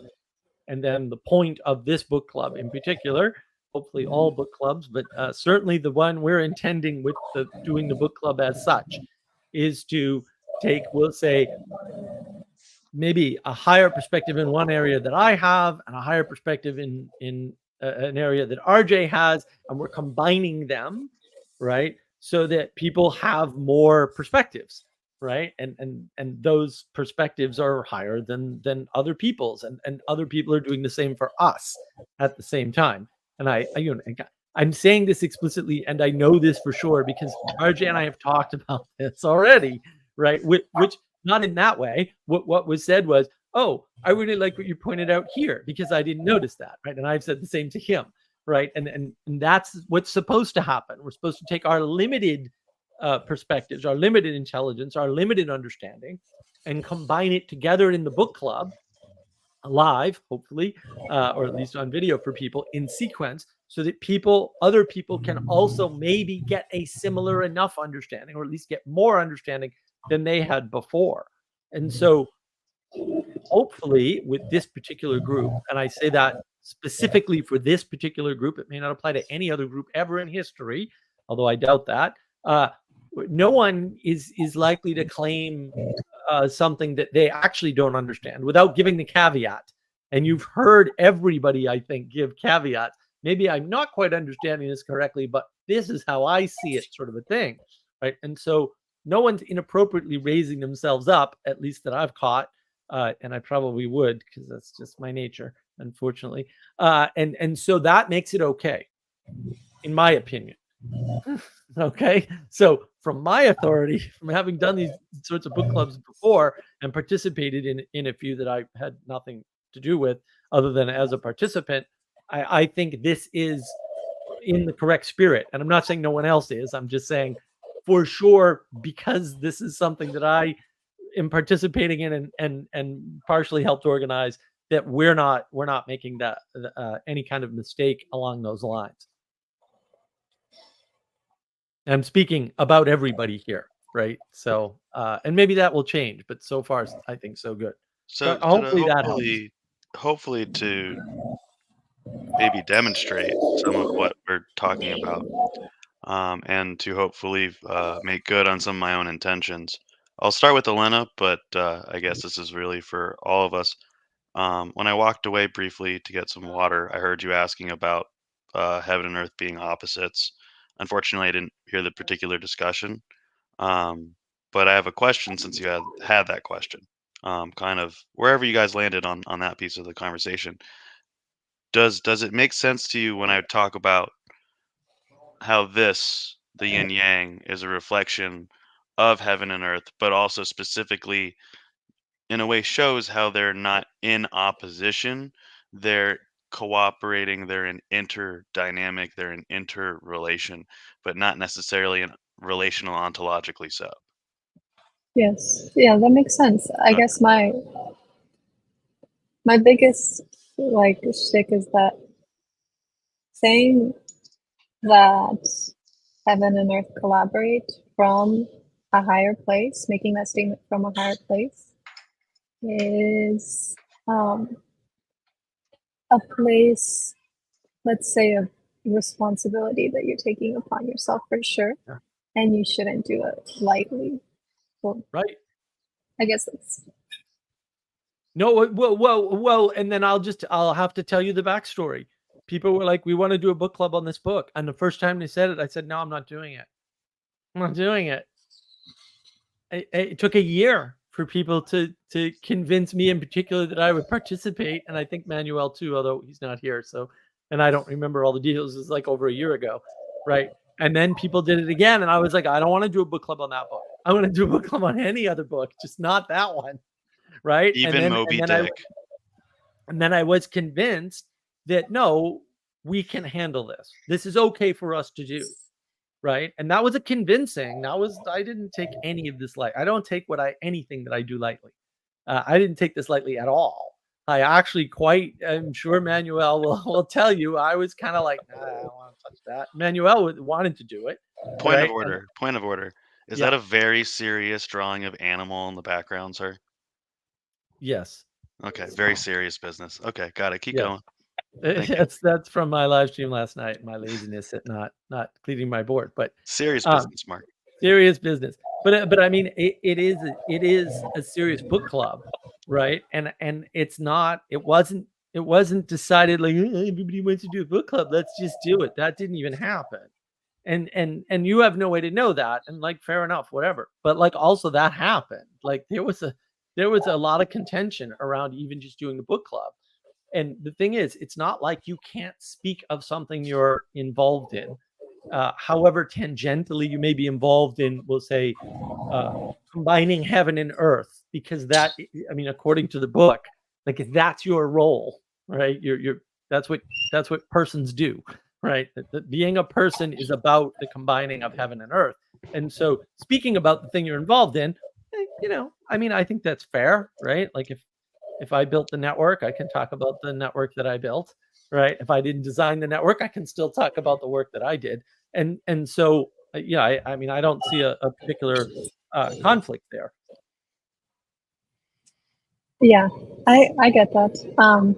Just like in more general terms, I'll think about that. But like speaking in collaboration to me from a higher level, just like don't forget the black dot in the white circle, in the white part of the yang, I guess. There is an exchange there. I think that was what I was trying to kind of exemplify a little bit with my kind of liturgical example, that it's like I'm existing in the black half. Or actually, it would be, we're going to start getting into colors soon. So actually the polarity is red and white. That'll come up in later chapters. But I'm in that lower half, and I'm kind of mediating in that kind of cane space, in a sense, raising up my grain, trying to discern it, and then raising up my enigmas and my, what offering I have and everything. And then I'm then receiving everything I need to continue doing everything else I'm doing. And I continue to get better regularly. By doing that cooperation, by providing that support and that carrying, I'm receiving the covering. And even the word protection actually means to go before and cover. So I'm receiving the covering. I'm receiving I'm being informed. I'm given form, and I'm also raising up matter of myself, my intentions, my material, all of these things. And then with that, we can kind of continue going. But definitely, like I wouldn't want to disregard the dignity of the lower half, because I've literally operated it 100% of the time. I mean, there's kind of that head and body thing where I act in the masculine in a lot of things, but also I'm acting in the feminine in a lot of things. And, and that's, it's not static either. So, and that's also with those two dots, that there's an exchange going on all the time. So a lot of things are moving up, and a lot of things are moving down, and so things are sharing, but there's also clear lines between, you can tell which one is heaven and which one is earth, but also they're sharing with each other. If I could add one point and pull back for just a moment, still very much engaging with the book. I don't know if you guys have ever heard the aphorism, "To the man with a hammer, the whole world looks like a nail." On a certain level, when you engage with the text as such, or with a narrative as such, or as with a person that is going on, when and I have to give flowers again, Castle, you do a great job of engaging with the text in the language of the text to my ear. Then again, I'm not anyone in particular. I'm RJ online with intent. That's all who I am. But Elena, in a sense, when we're engaging with the book, this is our hammer. And the thing about this book is saying that our bodies are a hammer. So part of the worldview that we're engaging with here is a abstraction of our own experience from a certain perspective. Daniel, maybe you'll have some thoughts on this. But some of the diagrams here, and in as much as we are, to use the language that this book borrows from, sons of Adam, children of Adam, in the lineage of Adam, like a fruit is in a lineage of its parent tree. We have these functions. We name, we tend, sometimes we kill. But to the point that I'm making is when you're looking at a given diagram, I'm not trying to look at myself and say, where is this diagram? How does this work?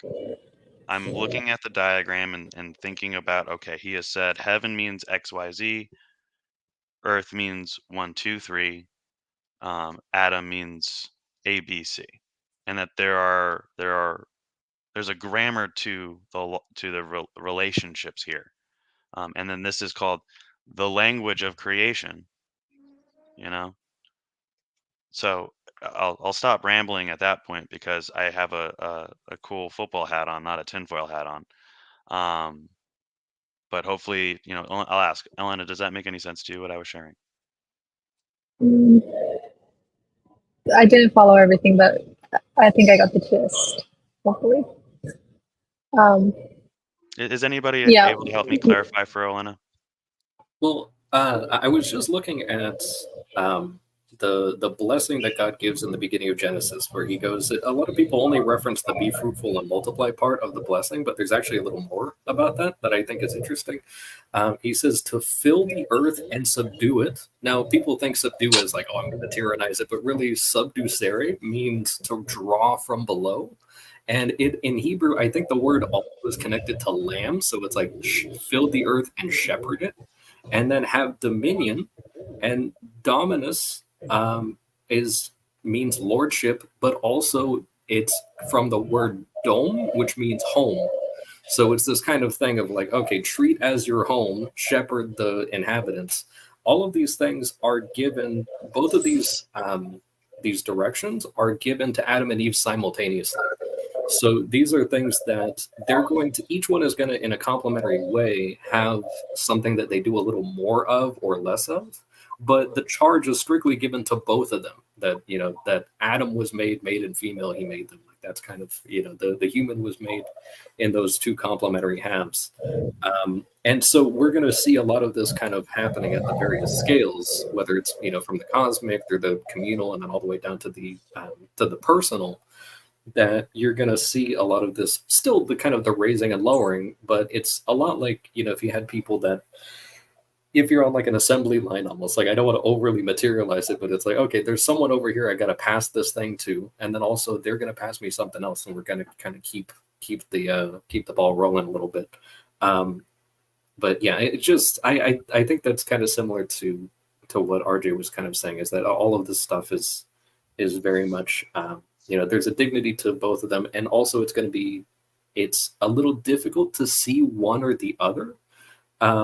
Or specifically the earth one is a little bit difficult to discern sometimes because of the aspect of the masculine protecting or the covering over. A lot of times kind of the feminine or earthly aspect, in a sense, it's referred to by Matthieu as confounding, but a lot of times it's veiled in a sense by that type of covering. So a lot of times you have this kind of difficulty of perceiving it. And you kind of need the heavenly or masculine aspect to perceive sometimes. And I think that might be demonstrated a little bit with like, that the material reality was made first, but it was also dark and like nobody could kind of understand it. But then when light is shined onto it, then now you can have all this other stuff. That it's a little difficult to kind of get to the hidden thing. And Mark talks about this too, like the feminine is usually hidden. and like also, you know, like it's precious but also hidden, and a lot of times it's like, you know, someone has kind of built a wall around it or a veil around it generally as a form of protection or covering. But then also you have that aspect of, okay, well, I only see the one, so then, you know, some people in their discernment might only think that that's the only one that's there. And I know we should. Sorry, is my audio really bad? No, it's not bad. We're getting some echoey things occasionally. Okay, Don't my know bad. why. I get that, and we should move on to 2 more chapters. But from everything that you said, Castle, like this dynamic of lowering heaven and raising earth, I think is happening exactly in this group. And so just if everybody would bear with me as I try to figure out how to do that well. Yeah. We're all learning mediation as we go along through the book club. Like it's something that's in practice and being demonstrated for the folks at home. It's not very easy to consider the lilies of the field at first. Yeah, and you need to cultivate a lot of attention and practice, and you can't just sit someone down and say, think about this lily for long enough and they'll get it. There's more to it. And one approach, one anything, one stool of a chair is a one-legged chair is not much of a chair. So and Matthew acknowledges this about the book. So like I said, try not to expect to be able to get everything just by reading the book or just by looking at the diagrams, no matter how many times you do it. And if you're spending hours and hours and not getting something, it's probably because, it could perhaps be because I really apologize for that miswording there. You just need some time to digest it.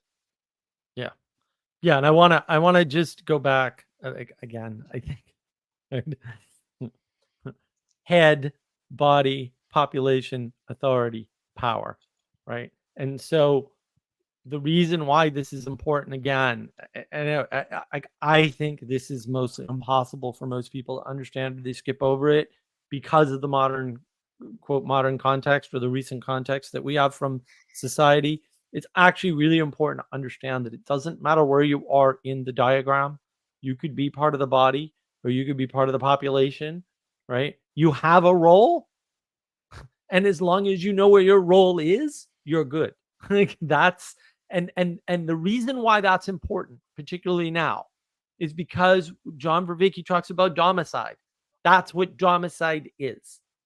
Domicide is not knowing your role. It's not having a role, and it's not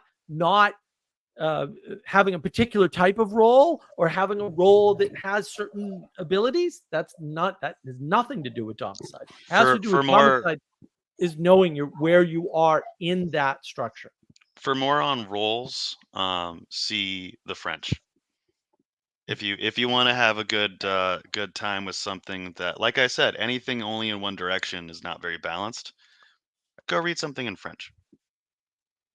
But citations are always important, so I'm thinking of Jean-Paul Sartre specifically.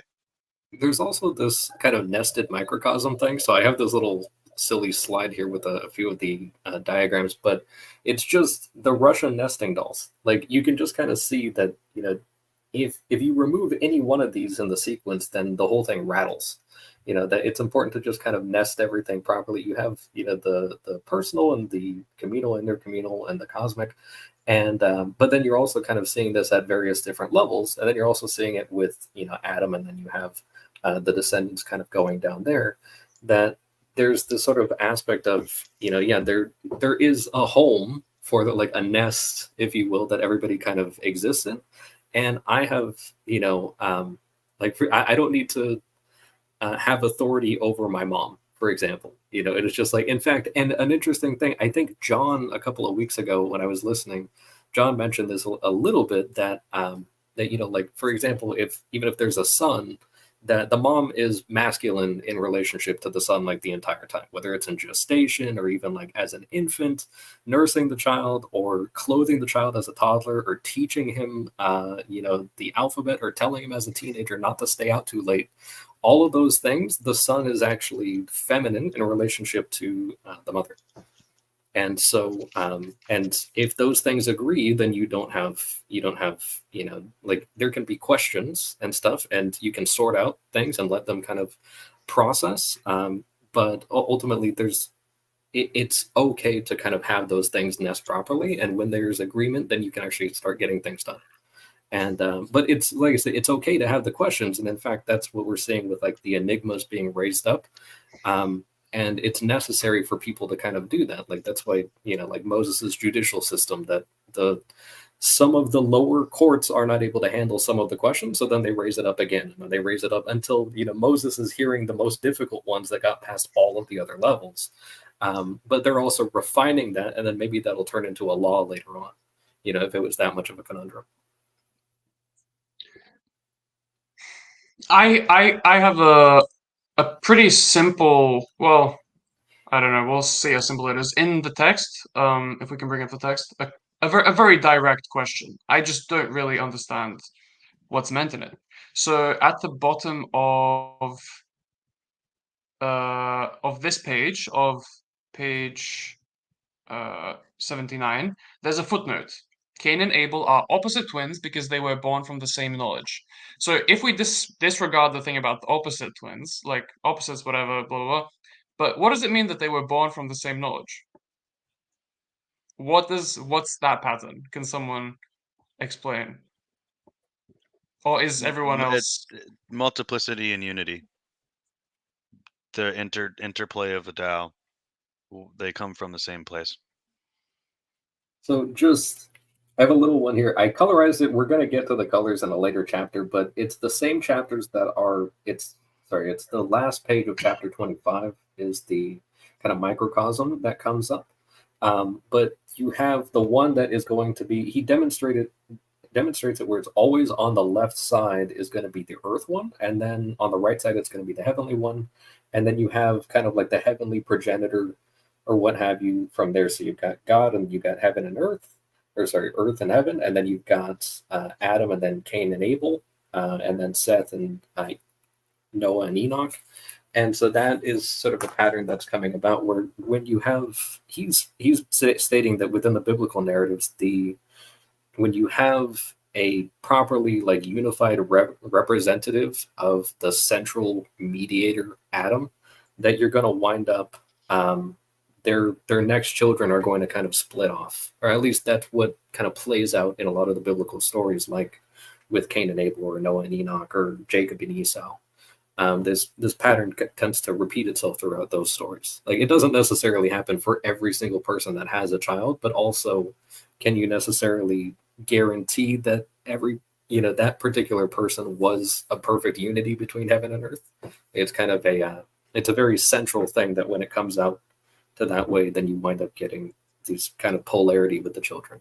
And so I think Gustav's, I want to point out that, right, the page before that, right, it basically says the human knew his wife Eve and she conceived and bore Cain, right, and that she then gave birth to his brother Abel. So there's only one knowing in that part of the narrative. It's like that's what it means. Whether they're twins certainly looks like it to me, but I'm not a biblical scholar, so I couldn't tell you. But that's what that indicates, at least with respect to the knowing. And the knowing, biblical knowing, as we know, hopefully everybody understands this. Biblical knowing is not like the normal way we recent folks use the idea of knowing. It's more participatory, if you will. I think essence, purpose, and identity are at the core of all these repeated patterns we're talking about: heaven and earth, order and chaos, potentiality and darkness. Like when I see the name Cain and Abel, apparently Cain, like from this conversation, I don't really care about the details of the story, but I just think Cain, okay, the guy that lacks discernment. Like, okay, so then that's when I look at the pyramid of light and dark or whatever, all these other pictures that we're looking at, the first thing I do in my mind is try to establish, what are the essences, what are the purposes, and what are the identities, and then I kind of fill the rest of the map out from there. And that's kind of been helpful for me to think through this. Does that make sense or help? I could elaborate on that a lot more, but nah, that makes sense. That makes sense. The other question I had that is directly related to this one is that you also have the diagram, the last one in chapter 25. Maybe we can bring that up. It has to do with the embeddedness of the different microcosms. So you have basically Seth being a kind of a microcosm of Cain and Abel. I'm happy to take this on the authority of Matthieu, like no problem with that. But I'm not sure I would come up with that in any way because, for example, it says that Seth is given in place of Abel. So I would just be like, okay, we're doing this again, but we're gonna have Cain and Seth instead. Yeah, right. Well, I think actually, I'm going to do something here, just on my own authority, in case this is unclear. I'm going to tie that into this comment. Okay, so here's Gage Murphy saying the fruit of the knowledge of good and bad has to express itself on opposites. No, it doesn't. See my video on navigating patterns on opposites, which is based on your video, sir, with Manuel. No, that's false. And the reason why I mention it now, not only because it came up recently and I didn't have a better opportunity, is to address your question. And that is to say, I'll put this back up. The points of scale, the rules change, like something changes. And then the pattern repeats. In other words, a pattern is not a smooth linear progression from stage A to stage B because scale. And that's why it's a fractal pattern and not a normal pattern, if you will. And people have I understand it. People do not understand this. I totally get that. It took me years to learn this as a computer specialist. When you are building something, there comes a point at which the design that you're using has to change because you have too many things.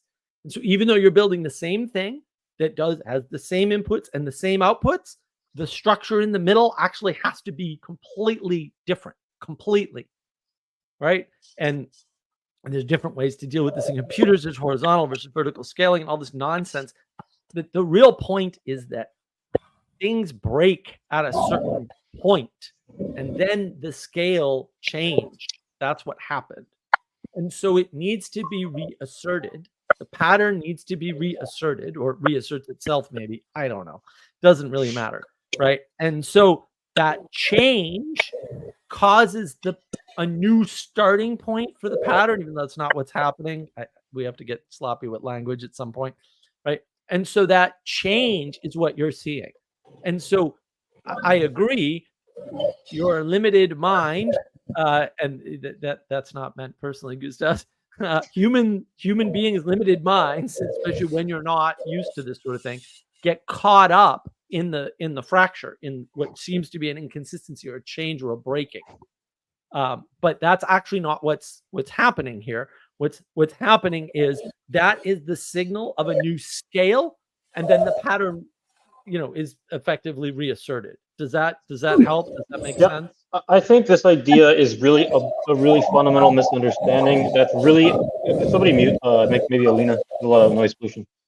I think that this misunderstanding of good and bad is really a core. In order to understand the purpose, identity, or essence of anything, good and bad you can think of as distance algorithms. A chair is a bad car because the purpose of a car is far away from the purpose that is fulfilled by a chair. And the same thing is said of a body. And this is definitely not discerned through opposites. And so in the same way, for example, when you talk about other aspects that are necessary to define something, you have things like the strange, which is something like the limit of being or the limit of influence. And so as you introduce more, so the serpents, for example, would be an example of the strange. So as you introduce more of these aspects, when we get into these diagrams, it's important to understand some of these fundamentals. But yeah, good and bad are definitely not opposites. And just before Elena talks, because I want to give her some space. Obviously, something to say. I like the example, Danny, but the example that I think people miss is that everything that isn't a car is a bad car. There's lots of bad cars. There's only one good car. That's the problem, right? And that gets tricky if you don't understand Platonic forms, but also you need to understand Platonic forms, right? Everything that isn't the thing is a bad thing, but there's only one good thing. They're not opposites. because there isn't a correspondence at all. That's why they're not opposites. The world is not a binary place. Mark, my question to your statement just now, I don't know if this is the right question for me to try to understand what you're saying but this is the one I came up with. When scale changes, does your position, whether vertically or horizontally, change, or must it? I mean, it depends if you're in the thing. So, here's an example. I'll just do a purely personal example, right? Okay. Let me try to answer it first, and see if you still have questions. So, I worked at a Fortune 500 company many years ago as a full-time employee, which is not the majority of my career at all, mainly because of this particular incident. What happened was they bought another company, okay? And now it's already a Fortune 500 company. It's not going to become a Fortune 1000 company for various reasons. That wasn't going to happen, right? But the scale of the company had changed because they took two companies and merged them. Now, in the process of the merging, what happened to my position is I reported to a director. The director reported to a VP. The VP knew my name. The VP knew who I was. I worked with the VP all the time. This wasn't a big deal. I was also in charge of all the vendors, all the outside vendors, the entire company. I worked with Intel and Sun and all these big computer names back in the day. I worked with all of them. When the company merged, my position changed because I was part of the company, right? Nothing changed to the customers. Like nothing.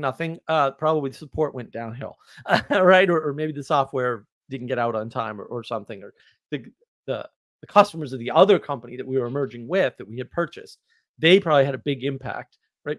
But those impacts are flat to them. They're horizontal to them. Like, oh, the customer service is a little slow. The software release didn't happen, or maybe happened better. Like, I don't, it could have happened worse, could have happened better for them, right? But for the big company, the one that was healthy enough to buy the smaller remnant company, the only things that changed were internal.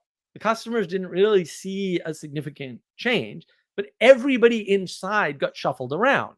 So, for example, I got put underneath a different director, and I was basically 2 levels below because they somehow made more people in the way between me and the VP. So the VP had 2 more guys underneath him. And then my boss was now underneath him. And I was like, what's going on? This is going in the wrong direction for a career. I've essentially been pushed down the ladder, right? Because the scale of the company changed. And the scale changed as a result of more people, effectively. And also the worst freaking management and the dumbest management decisions you could ever possibly imagine. But that's what happened. Like, the scale changed. And because I was in the system, that affected me. For the customers of the company, they didn't really see much. Okay, that's fair. But if you contrast that situation with something like, for example, designing system, with designing a software system, you are outside of that. It's something that there's you have an arena that even when you need to scale something, whether horizontally or vertically, you're still outside of that. So like this outside, are you outside? Okay, I'm gonna keep with you're outside of it because you're the one designing it. That position, I feel like, is the type that is kind of taken when you say that it's not opposition, it's more so collaboration. It's like, sure, but you're still taking this outside perspective.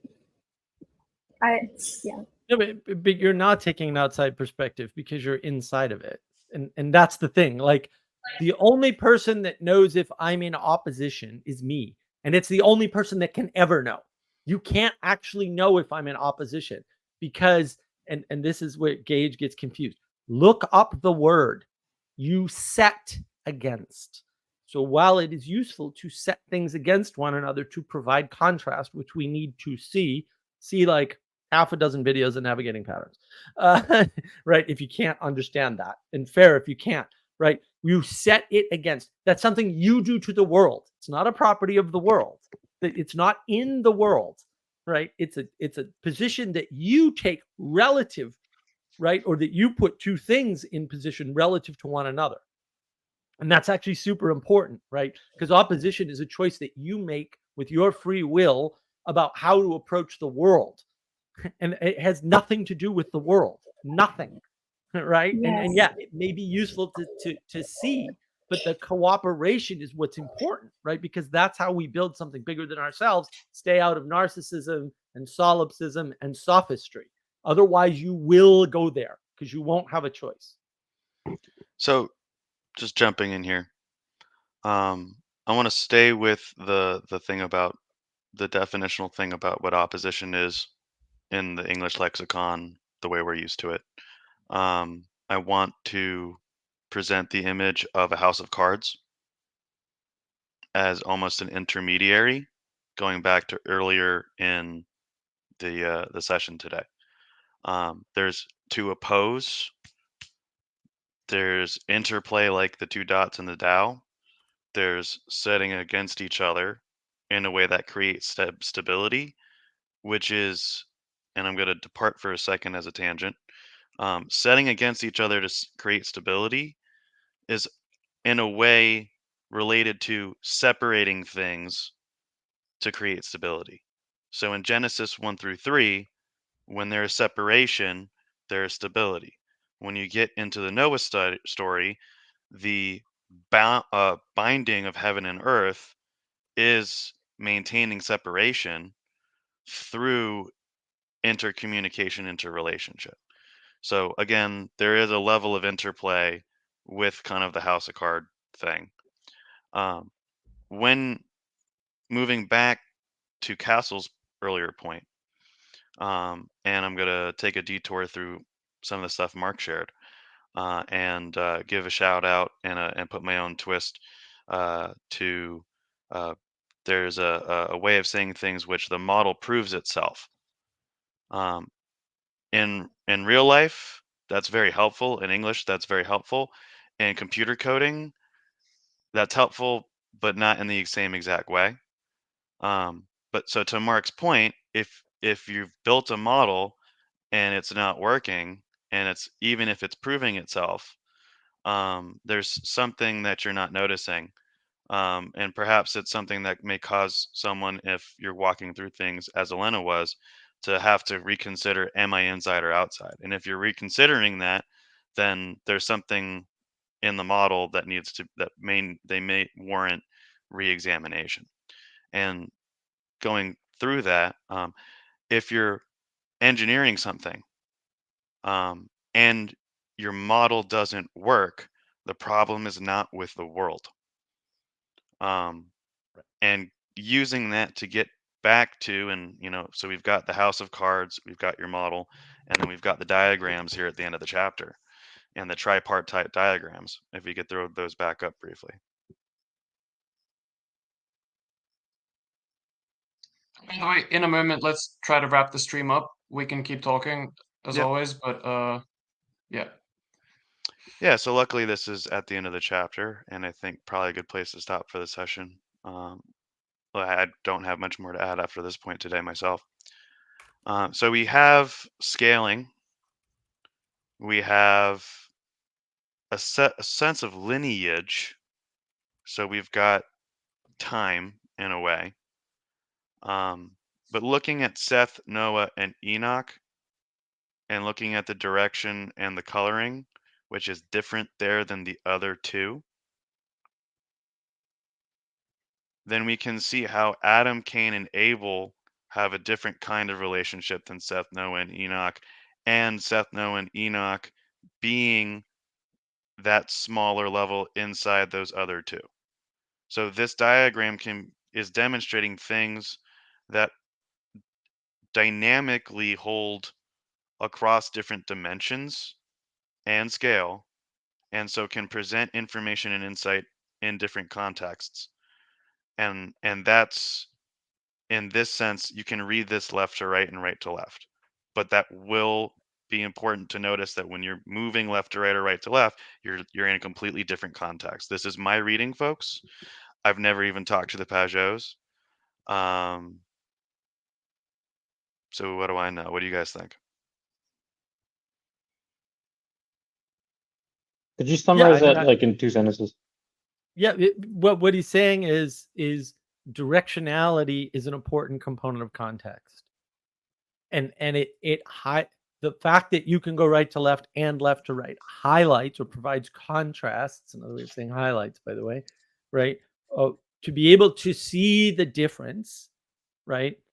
That makes the diagram more clear, right? It exemplifies the framing by changing the frame, left to right, right to left, changes the frame, right? And allows you to understand the fractal nature of the reality that he's talking about in the diagram, basically, right? Or exemplifying as a result of the diagram, which I think is the right way to say it. And if you're ever confused about inside and outside, think about what RJ's got up on the screen here. In fact, RJ, let me make you. Whoops, hold on, I didn't do that right. Let me make you big. If you're ever confused about this, like this is where the Eastern stuff really helps, right? Like there is no outside. Like that's easy, right? We get caught in this binary thing, this opposition thing. There's no outside. You are inside. The question is, are you cooperating or opposing? Right? If you want a binary, there's a freaking binary. That might be the only binary I can ever find. That's the problem. Like, just cooperate, and you don't have to worry about whether you're outside or inside. You're inside with everybody else, and that's what avoids domicide. The thing that causes domicide is opposition or opponent processing, opponent thinking, right? This binary stuff, and the thing that solves it is basically understanding that there's a quality to the relationship to the things you have around you, and that quality, or maybe qualities, is important, and that's intimacy. That's the intimacy crisis. Is not, we don't understand the quality of the relationship we have or the things we're embedded in. That's what causes the domicide and leads to the meaning crisis. How's that for a wrap up, Gustavs? I think that's a pretty good wrap up. So how about we each take a moment and privately close our eyes and reflect on the conversation. Think about how you feel emotionally, and think about how you judge today's book club. So take a minute. Yeah, and when you're doing that, look up. That actually matters. Oh yeah? Okay. Cognitive science. Yes, you're supposed to look up and then close your eyes. You don't have to close your eyes, but you have to look up, because that will help you to contemplate, very importantly.